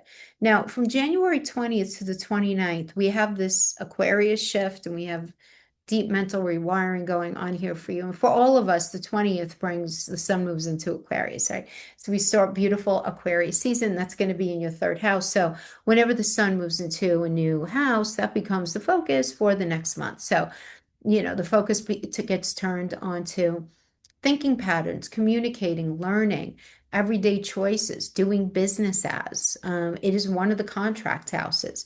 It's one of the houses having to do with writing. But Pluto here makes it very deep and transformative, right? Which is going to bring a couple of dates. I want to just, and then I'll just synthesize all of them. But January 21st, we have Venus conjuncting Pluto, Vesta, Kronos retrograde in your third house. It's an important day. 22nd, the Sun conjuncts Mercury. The 23rd, Mercury conjuncts Pluto. The 27th, the Sun conjuncts Pluto. 29th, Mars conjuncts Pluto. And then also on the 29th, Mercury conjuncts Pluto. So this is very much a mental excavation period of old beliefs, habitual thoughts, or communication patterns that end up getting stripped down. So you're learning in this energy how to speak a lot more honestly, think more independently. That's a big one. And align your words with your values, right? Not say something just because it's easier to say in the moment. Not asking a million questions and then doing what you want, but after asking a million questions. You guys know what I mean. We've discussed this before for you guys. But by the end of the cycle, your mindset is not the same. It's just not the same, right? And I think this is such a good thing, especially because of how Jupiter is hanging in there, even though Jupiter is not going to come out of retrograde until March 10th. But I'm telling everybody, whatever you experience in January, in February, these are going to be getting your ducks in a row and a bit of a precursor energy to what's going to be happening. The shift will begin in March, and then it's going to go full throttle April, May, June, July. Because then we have the nodes changing. We have a lot of Jupiter is going to be changing into Leo. So we have a lot of other changes coming up. But January and February, we're supposed to be feeling a certain tension, because tension pushes us to make change, right? Recognizing things that need change, right? So this fourth section, I want to talk about sextiles that are happening for the month of January. We have a bunch of them. And if you don't know what a sextile is, it is a 60-degree aspect that creates opportunity and cooperation. It does not force change. It rewards conscious engagement. I always say, if you do nothing, you're not going to get the benefit of the sextile. Same thing goes for the trine, right? This is not about something just, these aspects don't create that. The star of Eris will create like a lightning in a bottle moment. Depending on how Jupiter is positioned, can create a lightning in a bottle moment where suddenly something just out of nowhere, beautiful and miraculous happens, right? But that's not these aspects, okay? Just to clarify, right? So we want to open our energy up. Starting with January 15th, we have Venus in Scorpio, second house, sextiling Saturn and Pisces in the fourth, while also trining Uranus retrograde in Taurus in the sixth. So this is very stabilizing and constructive for you guys. Financial planning supports emotional security. Home and work routines evolve in very, very helpful ways. Unexpected improvements in your daily life boost your confidence. Something's coming in. But this energy here is excellent for just making some practical adjustments. That's what's going to be going on for you guys, especially the last 2 weeks of the month. Now, on January 17th, we do have Venus at the 29th anaretic degree in Capricorn, sextiling Neptune and Saturn in Pisces in your fourth house. So this is a true blending of realism and compassion. Now, you guys may heal emotional or family-related kind of money pattern situation that's going on. So money can come in. You may make very practical choices guided by intuition. You may feel safer investing in long-term security. Something's coming in for you guys. Now, on January 19th, we have the Mercury, Sun, Mars in Capricorn in that second house, sextiling Saturn and Neptune and Pisces in the fourth house, with the Venus, Pluto, Vesta in Aquarius very late in the degrees in the third house. Ah, what a powerful day of integration. And it's the 19th, 20th, 21st. I want to say your values align with your emotional truth. Like, you know what I'm saying? Like, what it is that you feel and what it is that you're going to be acting become more in alignment. Conversations become a lot more intentional. Financial decisions support long-term peace. One of the most productive and clarifying days of the month. And I'm going to say the 19th and the 20th, 21st as well is going to be bringing that. Now, January 23rd, Mars in Capricorn, second house, sextiling Neptune and Pisces in the fourth. Action flows from your vibe in, from your intuition. You're able to act with this very clear emotional awareness. You're going to be able to make grounded choices that support inner stability, and you're going to be able to build security without sacrificing your sensitivity. What I like about this, it's like, I mean, you are the energy of compromise. And what I feel like with the weight of Capricorn, with the weight of Kronos, with the changeability of and the strong desire of mastery that Pluto brings together, you're going to be able to identify healthy negotiation and not just not wanting to have the conversation, because you guys don't really like confrontation very much. But having the conversation nonetheless and realizing, hey, you know what, things are even better on the other side after having that conversation. So in general, right, this month is going to be teaching you genuinely what's truly valuable to you and where is your energy leaking. You know, who and what are you giving your energy to that's just not worth it anymore? You're gonna be really looking very honestly too as how do you build security without fear? Or how do you build security without overextending or overexerting yourself? Because by the end of the month, you're standing on much firmer ground than in the beginning, mentally, emotionally, materially, all of it. Okay, guys? So that is what I have for you. I hope this was helpful in some way. Thanks for hanging with me, and I will see you guys next time. Bye-bye. Hello, Capricorn. Happy holidays. Happy New Year. Merry Christmas. Merry everything. So happy you're here. Before we get into the weeds of January of 2026, if you want to work with me privately, all the information, all the details are in the description box below each of my videos. Okay, so let's get into this. So you guys know I'm a Capricorn rising as well. Let's unpack this month for us. But I actually want to start with Mercury in Sagittarius on the 31st, so 29 degrees, because he's also going to be squaring Neptune in Pisces at 29 degrees. So I feel like that, like New Year's Eve, we're going to be dealing with that energy. So I want to acknowledge it. For you guys, that Sagittarius energy is in the 12th, and then Neptune in 29 degrees of Pisces is in your third house. So this is a like an end of the cycle moment, right? For us, those of us who are especially Capricorn rising. So that 12th house Mercury is very much about subconscious thoughts, things left unsaid, mental exhaustion. And that third house Neptune is blurred communication, intuitive thinking, mixed signals.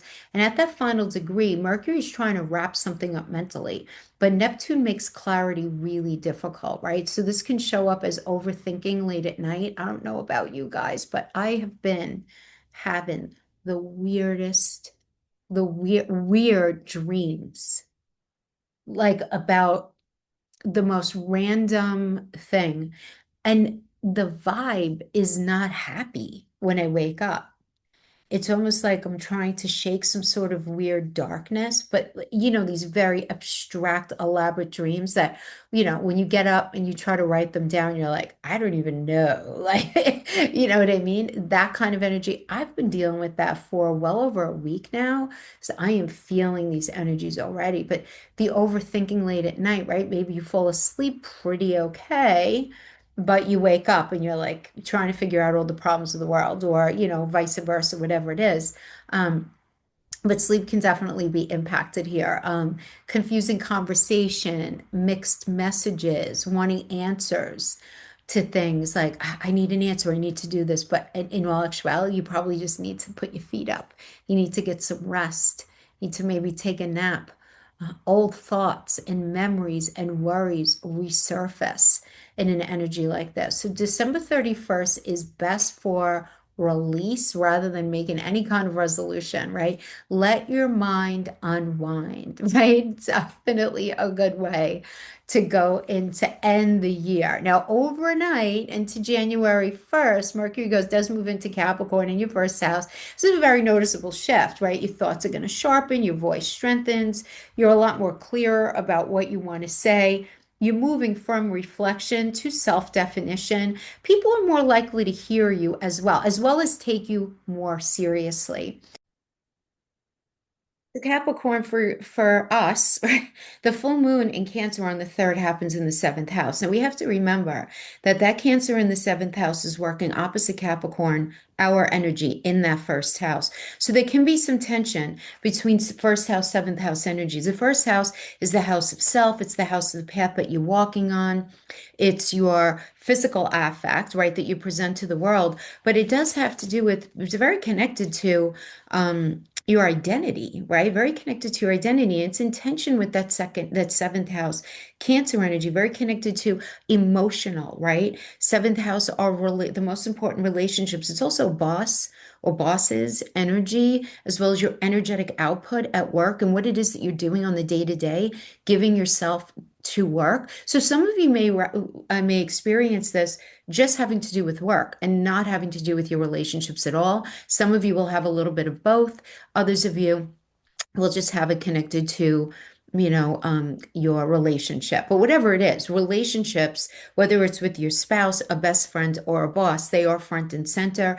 And the seventh house is your emotional classroom for the year. So a partnership, some sort of connection that would be seventh house connected, reaches a certain turning point. So this could be, for many of you, a deepening of commitment or a realization that something's got to give, something's got to change.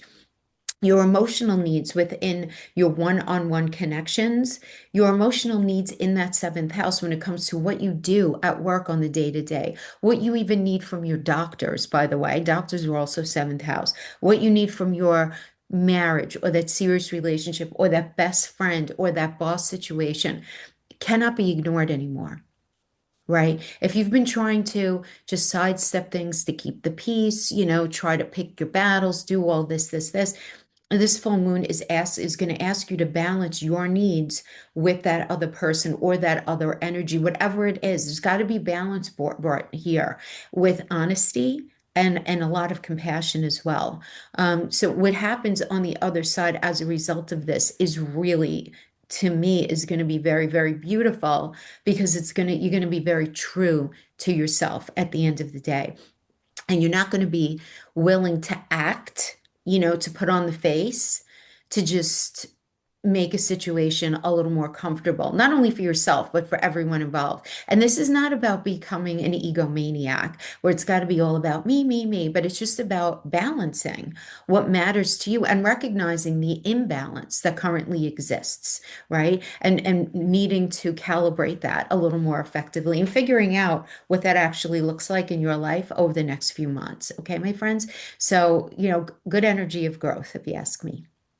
Now, the next section I want to talk about has to do with conjunctions. We have a whole bunch going on this month, and I'm only going to be blending together 10 of them. I think there are about 17 or 18 of them, but those are far less important, and I don't want to confuse you guys more than I may potentially confuse you. But for those of you who don't know what a conjunction is, this happens when planets occupy the same sign or degree, or at least the same group of degrees, and their energies end up merging and intensifying, focusing very strongly on the house that they're in. So for you guys, this would be obviously first house because it's the moon energies happening in Capricorn. So this entire stretch is about redefining yourself from the inside out. And I don't mean just on January 3rd when it's happening. I mean, this is like a 6 month. The energy is going to be protracting out about 6 months, okay? You're redefining yourself from the inside out. The path that you're walking on, how you take care of your physical body, the clothes that you wear. You've been doing a slow shift away from something, but this is really going to be more profound over the next 6 months. Now we have January 6th, we have the Sun conjuncting Venus in Capricorn in that first house. And this is one of the more gentler moments of the month. You're likely going to feel a lot more comfortable in your skin. You're going to feel seen and or appreciated. You're going to feel inclined towards self-care, towards refinement, getting a little more specific with yourself. You might even decide to change your hair. That's all first house as well. Become a lot more clear on your personal values and what really matters to you. This is about self-worth embodied, right? It's not just earned, right? This is an embodiment, something that's been progressing over time. Now, on January 8th, we do have Venus conjunct Mars and Capricorn in that first house as well. Now things get very energized, from this aspect. This brings confidence and assertiveness and a very real desire to take action and a very strong personal magnetism. So, people are going to vibe that from you, and you're going to feel a lot more willing to move forward decisively. And other people certainly notice as well. Now, moving forward to January 9th, we have the Sun conjunct Venus and Mars in Capricorn again in that energy. It's opposing, though, Jupiter retrograde and Kronos in Cancer in your seventh house. So this is a major like self versus relationship moment, I do want to say, on the 9th. That first house, again, identity, autonomy, and direction. And that seventh house is about partnerships, obligations, as well as emotional bonds. It's also seventh house is doctors. It's also our energetic output at work, right? And that Jupiter retrograde will, because it's being activated, will ask you to reassess what you expect from relationships and where you've overextended yourself in those relationships or even in your work.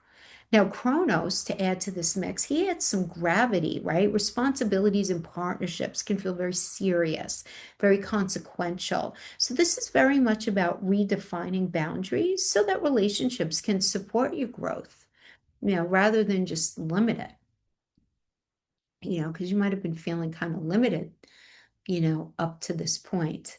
And then we have and even if no one is limiting you, it's just, you might even just be limiting yourself. And then we have January 18th, that's the new moon in your energy as well, in our energy in that first house, while Mercury is also conjuncting Mars. So this is a really nice reset, powerful reset.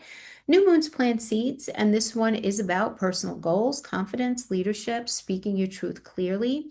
That Mercury and Mars gives you courage and precision. What you say now to yourself and others sets the tone, again, for the next 6 months. Now, this January 20th to the 29th period, interesting shifting period. First of all, the sun goes into Aquarius on the 20th in your second house. So the attention shifts towards money, self-worth, and what you truly value. But first comes with this Pluto level transformation. So some key dates to remember. January 21st, we have Venus conjuncting Pluto, Vesta, and Kronos retrograde in your second house. I'm going to list them and then I'm going to I'll bring them all together. January 22nd, you have the Sun conjunct Mercury. The 23rd, Mercury conjunct Pluto. The 27th, the Sun conjunct Pluto. I wasn't kidding, a lot of conjunctions. 29th, Mars conjunct Pluto. 29th, also Mercury conjunct Venus. This is 100% about stripping away false values. Anything that is not real to you anymore, goodbye. You are reassessing what you're willing to work for, what you're no longer willing to tolerate, and how you define success and security, which is likely going to be a very different definition than it was a year or two ago. Because by the end of January, your self-worth is much deeper and it's less negotiable. It just is. Now, the last section I wanted to talk to you about is about the sextiles that are happening, because we have a bunch of them happening too. And a sextile is a 60-degree aspect, if you don't know what it is, and it creates opportunities as well as cooperation. It doesn't force change. It's a door. I like to look at it as a door you have to open. It's not going to open. No, it's a door that's open, but you have to walk through it. Okay, if you decide not to walk through it, then you're not going to get the benefit of that energy, okay? So let's start the middle of the month, January 15th. We have, I love this day. I love the 15th because we have Venus in Capricorn in the first. And it's sextiling Saturn in Pisces in your third house, while also trining, which is another beautiful aspect, Uranus retrograde in Taurus in the fifth house. So this is very stabilizing and creative, even though Uranus is still retrograde there, stabilizing and creative. So clear communication is going to make you feel a lot more confident in things. So rather than having the loop go over in your head, oh, I should have said that, or I need to have this conversation, whatever it is, you just say it clearly, calmly, and that's going to make you feel a lot more confident in all of your communications and all of your relationships. Creative risk, taking a creative risk feels so much safer at this point. As up to this point, you might have been like, I don't know, I'm not sure, right? that's going to be very supported there. You're going to be able to express yourself authentically, calmly, without freaking out, without losing control or anything like that. It's just an excellent, excellent time for intentional conversations as well as creative planning. So, so nice there. Now, January 17th, we have Venus at the anaretic 29th degree in Capricorn, in your sign, sextiling Neptune and Saturn pairing in Pisces, still in that third house. So this is really, for everybody, it's kind of blending intuition with maturity, creativity with maturity. But for us, it's more about our intuition with maturity. So we will likely be communicating more compassionately, be able to express vulnerability without feeling like we're losing our authority, feel mentally and emotionally aligned. Great day for a heartfelt but grounded conversation, grounded dialogue, anything like that. So really nice there as well.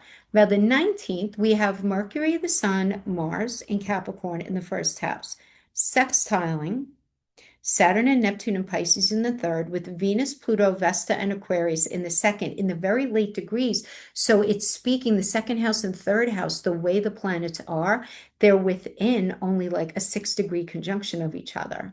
So even though they're in different houses, they're in an out of bounds conjunction. So very powerful day for integration. Your voice aligns with your values. Decisions feel both intuitive and practical. You're able to articulate what truly matters. The fog is lifting, Capricorn. It's one of the most constructive days of the month. I actually think this is one of the most constructive days for the next few months, to be honest, right? I'm just like looking at your chart here. Now, in January 23rd, we have Mars in your first house, sextiling Neptune and Pisces in the third. Action definitely flows, but it flows from intuition. So you're able to act with empathy. You're going to be able to speak with conviction and care. You're going to be able to channel your motivation into something practical, inspired movement, right? So your motivation has something to land in, right? It's not just going to live in your mind. You're going to be able to put something into action. So really nice energy there, right? So you want to think about this entire period for you. When I say entire period, because of what's happening in your sign this month, it's going to be reverberating out for the next 6 months. And this is going to be a period for you of personal rebirth because you are learning who you are without old expectations. It's a new version of yourself and how to stand firmly in your authority and what you're truly worth and what you're done compromising on. January doesn't just change your direction, it reintroduces you to yourself, right? Which is really powerful. But I do want to remind you, and I did say this at the beginning of the video, and I'm saying this to all the signs. March 10th, Jupiter comes out of retrograde. But it's not only that Jupiter comes out of retrograde, it's that Saturn's getting ready to station in Aquarius. It's that Neptune, by the way, leaves Pisces the end of this month and goes into Aries. But we have all the energies are going to be coming. Uranus comes out of retrograde the beginning of May. So like May, March, there's movement, April, even more movement, May, even more movement, and then there we go. Because then once June, Jupiter goes into Leo, July, the nodes are changing. You know what I'm saying? It's like every month is more and more layers, layers, layers. But as far as like January and February go, this is like a time for us to be totally getting our ducks in a row and doing the research and writing and applying and getting things going, but not making judgment calls on anything just yet. You want to wait until the spring to make the judgment call. Because remember, Uranus is very connected to our future. And as long as he's retrograde, he wants us to be planning. And he's not going direct again until May 1st. And then he's going to be going into, obviously, he's going to be going into Gemini, right? So whatever's happening now, I don't want you to make any sort of major judgment calls. I hope that makes sense to you. Guys, Happy New Year. Happy New Year. Thank you so much for hanging with me all this year. I appreciate and love each and every one of you. I wish you the most beautiful, healthy, and prosperous 2026. And I'll see you guys next time. Take care now. Bye-bye. Hi, Aquarius. Happy New Year. I hope you guys are doing amazing. So, before we unpack January, I do want to just say again, if you want to work with me privately, the details are in the description box below each of my videos to my booking site. Okay. I actually want to start. So, I'm going to be, as I said in the beginning video, I'm breaking each of the signs into four sections. The first thing I want to discuss is Mercury from New Year's Eve. Mercury is at 29 degrees in the sign of Sagittarius, and then but he's squaring Neptune at 29 degrees in Pisces. And it will be moving into Capricorn the next day. But I want to start with this because you're going to go from this like period of mental overload to inner clarity. And you're just going to be like, thank you, right? But that December 31st, with that Mercury at 29 degree, this is an end of the year kind of like static moment for you. Because again, that 11th house Mercury for you is about plans, your goals and gains, your future goals, friendships, very connected to technology, advances in science and medicine. It's also that. Second house, right? It's squaring with your second house of money, self-worth, emotional security. So at this final degree, Mercury wants answers now, right? But Neptune just dissolves certainty, right? So you might be feeling at the end of the month, going into New Year's, very unclear about long-term goals, confused about financial or value-based decisions, pulled between ideals and practical reality, drained by group dynamics or expectations. December 31st is much better for letting go of outdated goals than locking in new ones. Okay. Now we go overnight to January 1st, Mercury goes into Capricorn in your 12th house. And there your attention turns more inward because 12th house is behind the scenes, into quiet reflection, mental detox, really just processing what you're done carrying around. And this begins a very deeply introspective phase where clarity comes through rest, through solitude, with a lot of honesty to yourself, which will be quite cleansing, if that makes sense. Now, so Aquarius for you, the full moon on January 3rd and the sign of Cancer is happening in your sixth house.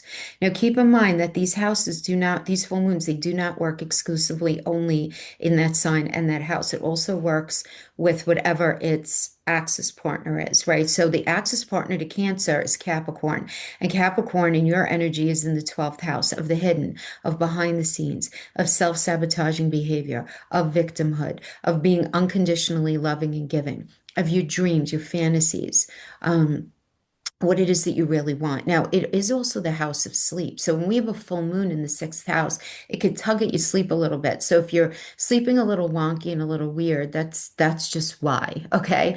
But again, your emotional classroom is going to be that sixth house throughout the course of this year, and especially the first 6 months. And the sixth house is your daily work environment, your responsibilities, your mental, physical, and emotional health.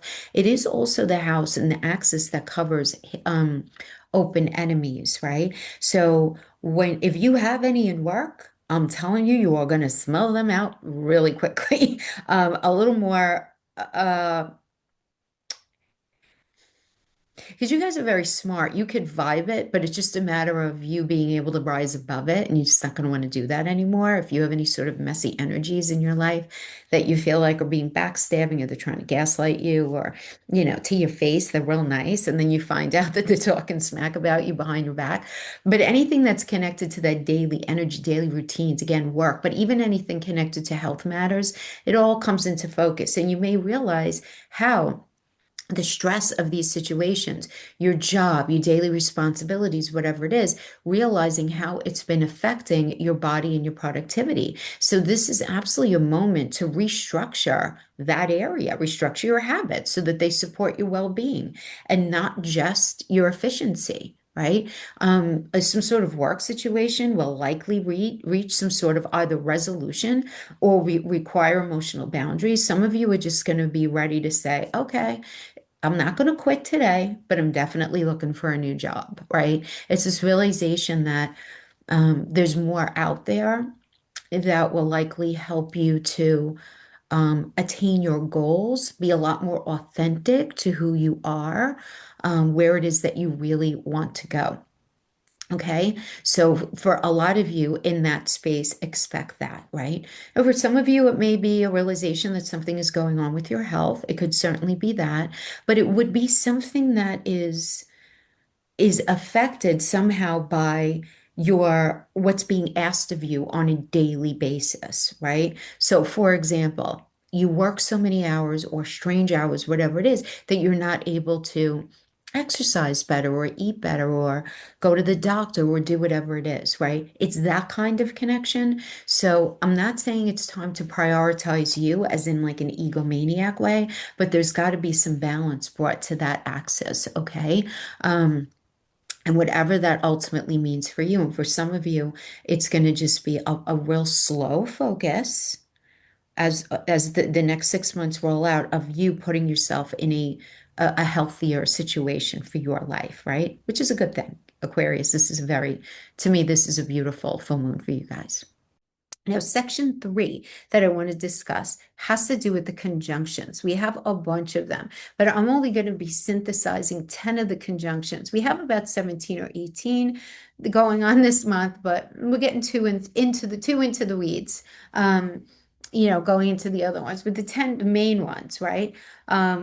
I do want to highlight. And if you don't know what a conjunction is, it occurs when planets occupy the same sign or degree, and their energies end up merging and therefore intensifying, and it ends up spotlighting the themes of the house that they're in. So for Aquarius rising, for you guys, Capricorn is in your 12th house. So this entire sequence, right, which is really ideally because of what's going on in the sign of Capricorn, is really going to be rolling out over the next 6 months.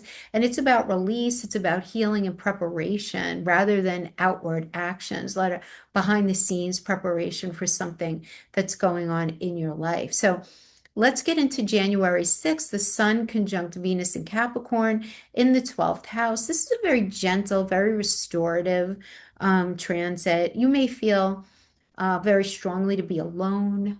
No, not in a bad way, just sort of have some solitude, some breathing space, compassion toward yourself, which you need to have, the need to forgive or soften something internally, draw to quiet beauty, maybe music, some sort of spiritual reflection, prayer, meditation. Reiki is also very 12th house, you're really kind of going within yourself. This is very much about self-love behind the scenes, right? And remembering not to forget yourself, right? We do have on January 8th, we have Venus conjunct Mars and Capricorn in the 12th, and the energy ramps up here, right? And this can show up as a little restless when you don't get enough quiet, motivation to end some sort of draining situation. For some of you, that could be a relationship. For others of you, it's holding on to some sort of animosity that you just don't want to hold on to anymore. Or maybe it's wanting to let go of a job, whatever it is. There's very strong emotions surface, but they surface privately. You're preparing to act, but first you need to clear space within your own self, okay? Now, also on January 9th, we have the Sun conjunct Venus and Mars in Capricorn opposing Jupiter retrograde, and it's also opposing Kronos in Cancer in your 6th house. So this is a major rest versus responsibility moment. Is that 12th house is rest, its boundaries, its withdrawal, doing things behind the scenes. And then the 6th house is your daily work, your responsibilities, daily demands and obligations. And at the same time, right, so there's that tension there. Jupiter retrograde is asking you to reconsider exactly how much you've been doing for other people and whether your routines actually support your well-being. Like, can you keep it going? Because Kronos adds weight. Kronos is Saturn's dad, right? Saturn's father. So he adds weight. Obligations feel serious, but not all of them are sustainable. So something needs to be released here so that you can function better in the long term, right? Now, January 18th, we have the new moon in Capricorn in, again, the 12th house. We also have Mercury conjuncting Mars. So this is a very quiet but powerful reset. New moons always plant seeds. And for you, this is one is about ending a chapter and committing to rest or healing and setting real boundaries around healing and preparing internally for a new beginning next month, right? As you go into your solar return, Mercury Mars helps you name what you're done with, even if it's only to yourself. Yeah, you're going to feel it. It's like, I don't want to do this anymore, right? And you're going to be moving in a different direction. Now, January 20th to the 29th, we have this Aquarius season obviously begins, but for you guys, there's also this personal rebirth because on the 20th, the sun goes into your sign in your first house, and it's a major shift for you because you move from clearing to becoming. You're moving from releasing to renewal, and then you move from preparation to embodiment. So there's action that's happening here. So some key dates for you guys. I'm going to give you the dates, and then I'm going to synthesize them for you. January 21st, Venus conjunct Pluto, Vesta, Kronos retrograde in your first house. January 22nd, Sun conjunct Mercury. January 23rd, Mercury conjunct Pluto. The 27th, the Sun conjunct Pluto. 29th, Mars conjunct Pluto. And the 29th, also Mercury is conjuncting Pluto. So this is a personal reinvention for you guys where your old identities fall away and you're reclaiming your personal authority, authentic self-expression, as in general, with how you're showing up in life, just a much deeper sense of purpose. So by the end of the month, you're not just refreshed, you will be refreshed, but you're going to be redefined as well. Now, the last section I wanted to discuss with you are the sextiles, because we are having a bunch of them as well, right? And how support shows up for you. Now, if you don't know what a sextile is, it is a 60-degree aspect that brings supportive opportunities, and they work best when you engage them consciously, is a lot of these aspects. A lot of them work well, especially when we're talking about sextiles and trines, okay? January 15th. I like this energy because it's very stabilizing, right? We have Venus and Capricorn in the 12th, sextiling Saturn and Pisces in your second, trining Uranus retrograde and Taurus in the fourth. So we have a sextile and a trine going on there. It's very stabilizing, very grounding energy. Between those places, a lot of emotional healing can support financial clarity as well. So taking a minute, taking care of your emotional and your mental health, it starts to just bring you clarity, right? Home or family changes improve your sense of security here as well. And letting go creates space for something more sustainable. So some of you may be deciding to change jobs or change, make some changes in a relationship. You're thinking about moving. There's something that you're planning that you're trying to move forward in here. And we have January 17th, Venus at the anaretic 29th degree in Capricorn, sextiling Neptune and Saturn in Pisces in that second house. So this is very compassionate, very intuitive. You may heal through really looking at, I don't want to say like inner child stuff, but just like self-worth wounds that maybe you've been carrying around for a while, releasing scarcity thinking, a scarcity mindset as well, because this is happening in your second house. And also you may feel safer trusting your instincts around money and values as well, okay? Now, January 19th, we have Mercury, the Sun, Mars in Capricorn in that 12th house, sextiling Saturn and Neptune and Pisces in the second, but with Venus, Pluto, and Vesta in Aquarius in the first. Those first house, second house energies, because of the degrees that they're working at, they're very, very connected. They're in an out of bounds conjunction. So this is a powerful bridge moment for you guys, right? Having to do with inner healing, aligning much more effectively with your self-worth, letting go of like letting go of things in general. It ends up making you feel more confident. So letting go of, it could be an idea, it could be a job, it could be a relationship, it could be feeling like you have to make everybody happy. You end up feeling more confident on the other side of it because you're integrating past lessons into some sort of new self-concept over these next 6 months. It really is, honestly, I have to say that the 19th is probably one of the more quietly transformative days of the month. And then we have the 23rd, Mars in Capricorn in the 12th, sextiling Neptune and Pisces in the second. So lots of action flows from intuition for a lot of us on this day. So you're able to release old habits gently, act in ways that honor your energy, make choices that support long-term stability, and not overextending yourself and not, and again, there's nothing selfish about that, nothing at all, right? This is about self-preservation and preparing yourself again for this next cycle. So right now in January and even over the next 6 months, you're really learning that rest is productive and that closure is very powerful. And letting go is how you prepare for reinvention. And it's very necessary. So by the time the Aquarius season fully unfolds, and even 5 months past that, you're stepping forward lighter, clearer, a lot more aligned with what it is that you're supposed to be doing. Okay. So I hope that was helpful, guys. Thank you so very much for hanging with me and for watching me this past year. I really appreciate each and every one of you, and I hope you have a healthy and happy 2026. Until next time, take care now. Bye-bye. Hi, Pisces. I hope you guys are doing great. Happy New Year. Before we unpack and get into the weeds, January, I just want to remind you that if you want to work with me privately, all the details are in the description box below each of my videos. Okay. So let's talk about January. I actually want to begin with December 31st. We have Mercury at 29 degrees in Sagittarius, and it's squaring Neptune at 29 degrees in Pisces. And for you guys, the Sag energy is in the 10th house, and that Neptune and Pisces energy is in your first house. So this is a very strong but a very foggy end of year moment for you. Again, that 10th house Mercury is about career direction, public decisions, long-term goals.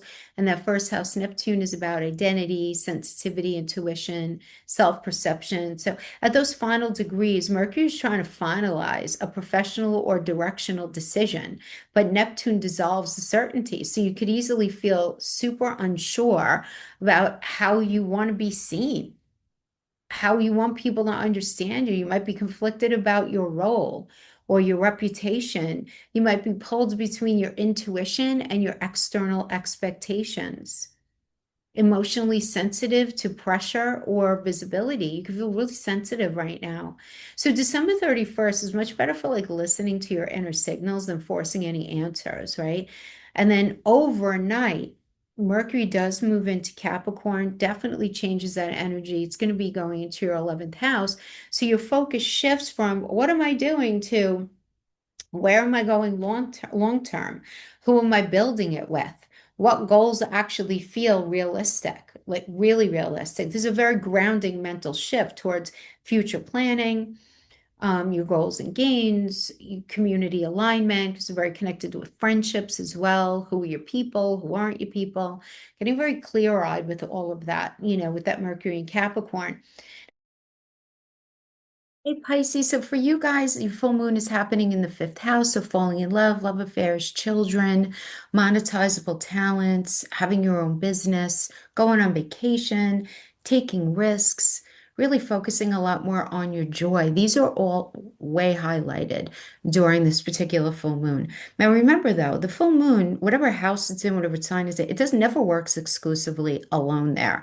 The fifth house opposes the 11th house, which has to do with your networks, your friends, your goals and gains, very connected to your future. You're thinking very future, and that's where the tension is coming. The future connected to your children, the future connected to that relationship, the future connected to your business. Whatever it is, something along that axis is reaching a turning point, and you're likely going to feel a very strong urge to express yourself in that area a lot more authentically, leaning into what feels right for you, as this full moon does encourage you to follow what makes you feel emotionally alive, and not just about what's expected, not just about like what's safe, right? What makes you happy? where you can't hide it anymore. So if you're in that relationship and you don't feel a future, or if you're looking to start, if you have your own business, or you're looking to start your own business, maybe you're a little scared to start your business, this could just be the very kick in the pants that you might need to actually motivate that creative project, that business, that relationship. And when I say kick in the pants, I mean that in the nicest possible way, right? Or to just make some sort of adjustment having to do with your children as well. There's going to be this realization. And remember that fifth house, everything I just indicated that the fifth house means, that is your emotional classroom for this entire year. What a beautiful house to have as your emotional classroom. The house of joy, creativity, love, fun, children, good stuff. All right, my friends. So I hope this was helpful. Now, the next section I want to discuss, section 3, has to do with conjunctions, right?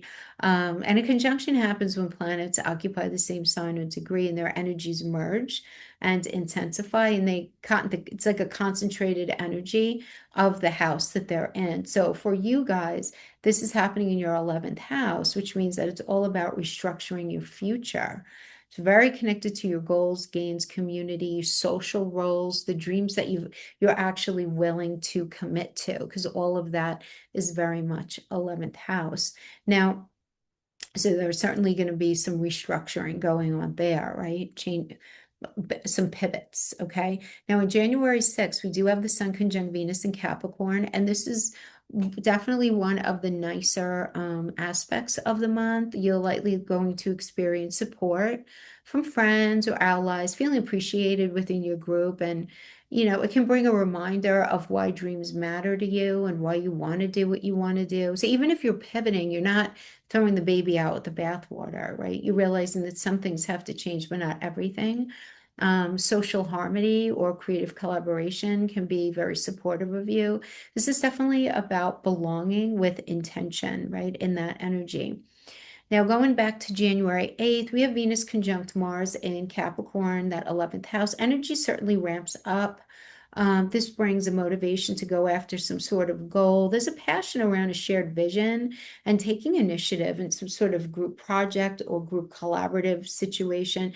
You're no longer just about dreaming, you're ready to act, especially when it comes to for your goals and your gains and trying to get something done, get something out there. Now, this 11th house is also very connected to advances in science and medicine, and it opposes the fifth house. So if there's anything going on with any of your children where you're feeling like, maybe it's time that I try like a new medication or a different strategy, in how to take care of them, right? This could also have you taking on a different strategy when it comes to, if you have your own business, changing the strategy there. But you're ready to act. You're definitely ready to act. You're no longer willing to just keep it behind your eyes and between your ears, if you know what I mean. Now, that January 9th as well does have the Sun conjuncting Venus and Mars in Capricorn, opposing Jupiter retrograde and Kronos in Cancer in your fifth house. So this is a key future versus like joy and happiness moment, because that 11th house is obligations to goals or groups, and the fifth is creativity, pleasure, emotional expression, as well as your children. And the retrograde of Jupiter is asking you to see where have you been giving too much creative energy away, where where does a goal still feed your heart? Does it? How do your future plans of what you would really like ideally for yourself and your family align with your children and your overall joy and happiness? Because Kronos adds very serious. Kronos is Saturn's father, right? So Kronos adds seriousness. Commitments feel heavy, but also very clarifying. So this is more about choosing goals that don't cost you your joy.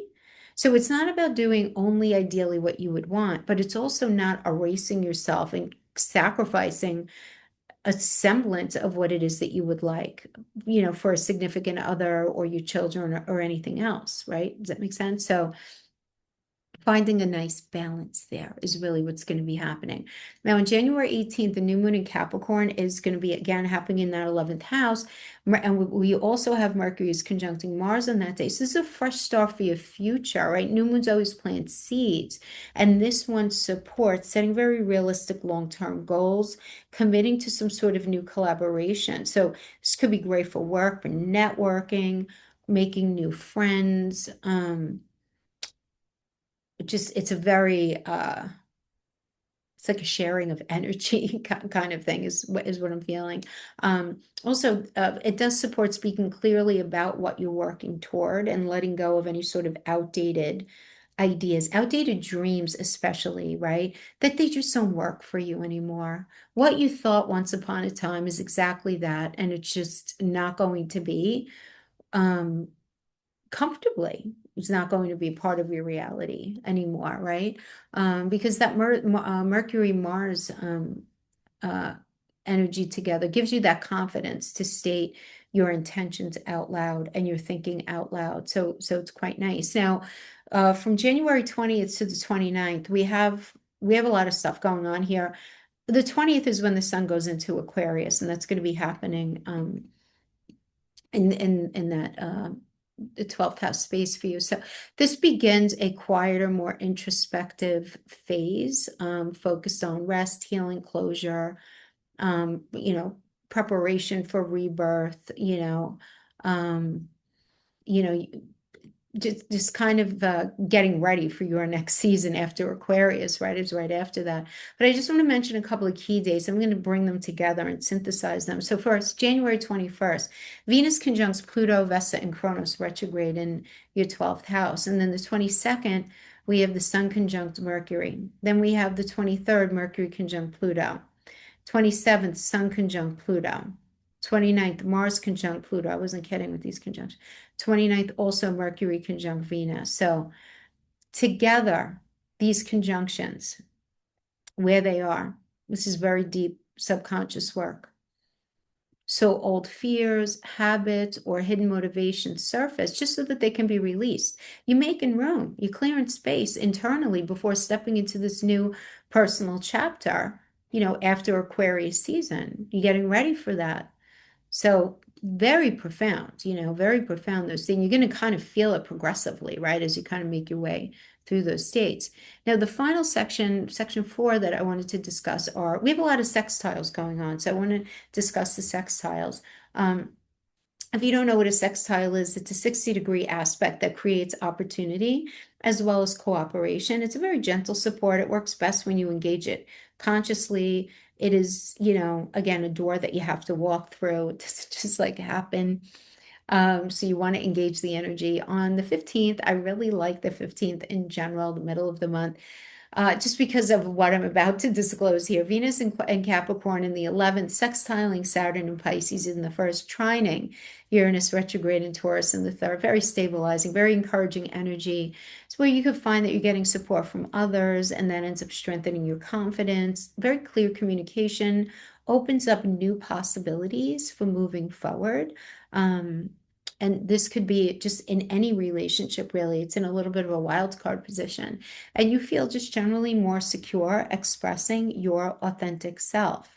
Now, on January 17th, we have Venus at the anaretic 29th degree in Capricorn, sextiling Neptune and Saturn and Pisces in that first house. So this does blend a lot of realism with intuition for most of the signs because of these houses that you're having this experience in. You may feel seen and supported for who you really are and not for the face or the affect that you might ultimately put on for other people out of insecurities or fears. You may feel very aligned with personal boundaries, and be able to exercise compassion without feeling bad or guilty.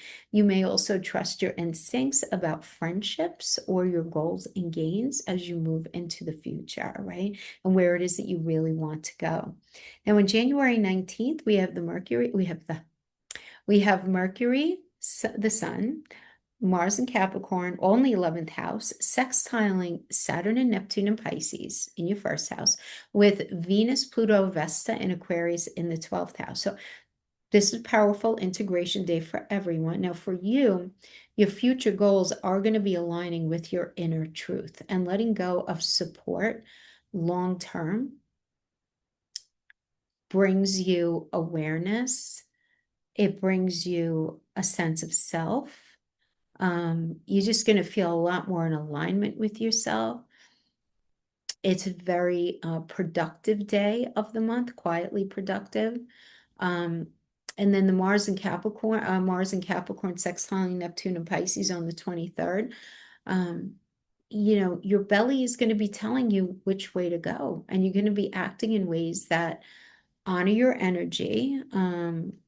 You want to make sure that you're moving forward, exercising your sensitivity, but trusting your inner guidance when it comes to the next steps that you're going, into, because this whole cycle, right? It's January starting the cycle really for the next 6 months, but it's about aligning your future with your real authentic self. So really figuring out which dreams are worth committing to and who truly belongs in that long-term vision with you, and how to pursue your goals without losing your sensitivity.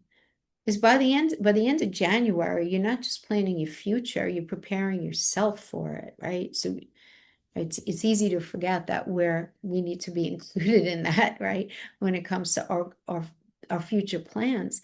It's not only I'll move here, or I'll work there, or I'll save money. All that's happening very externally, but this is about you're preparing yourself for these future changes. So, which I think is amazing.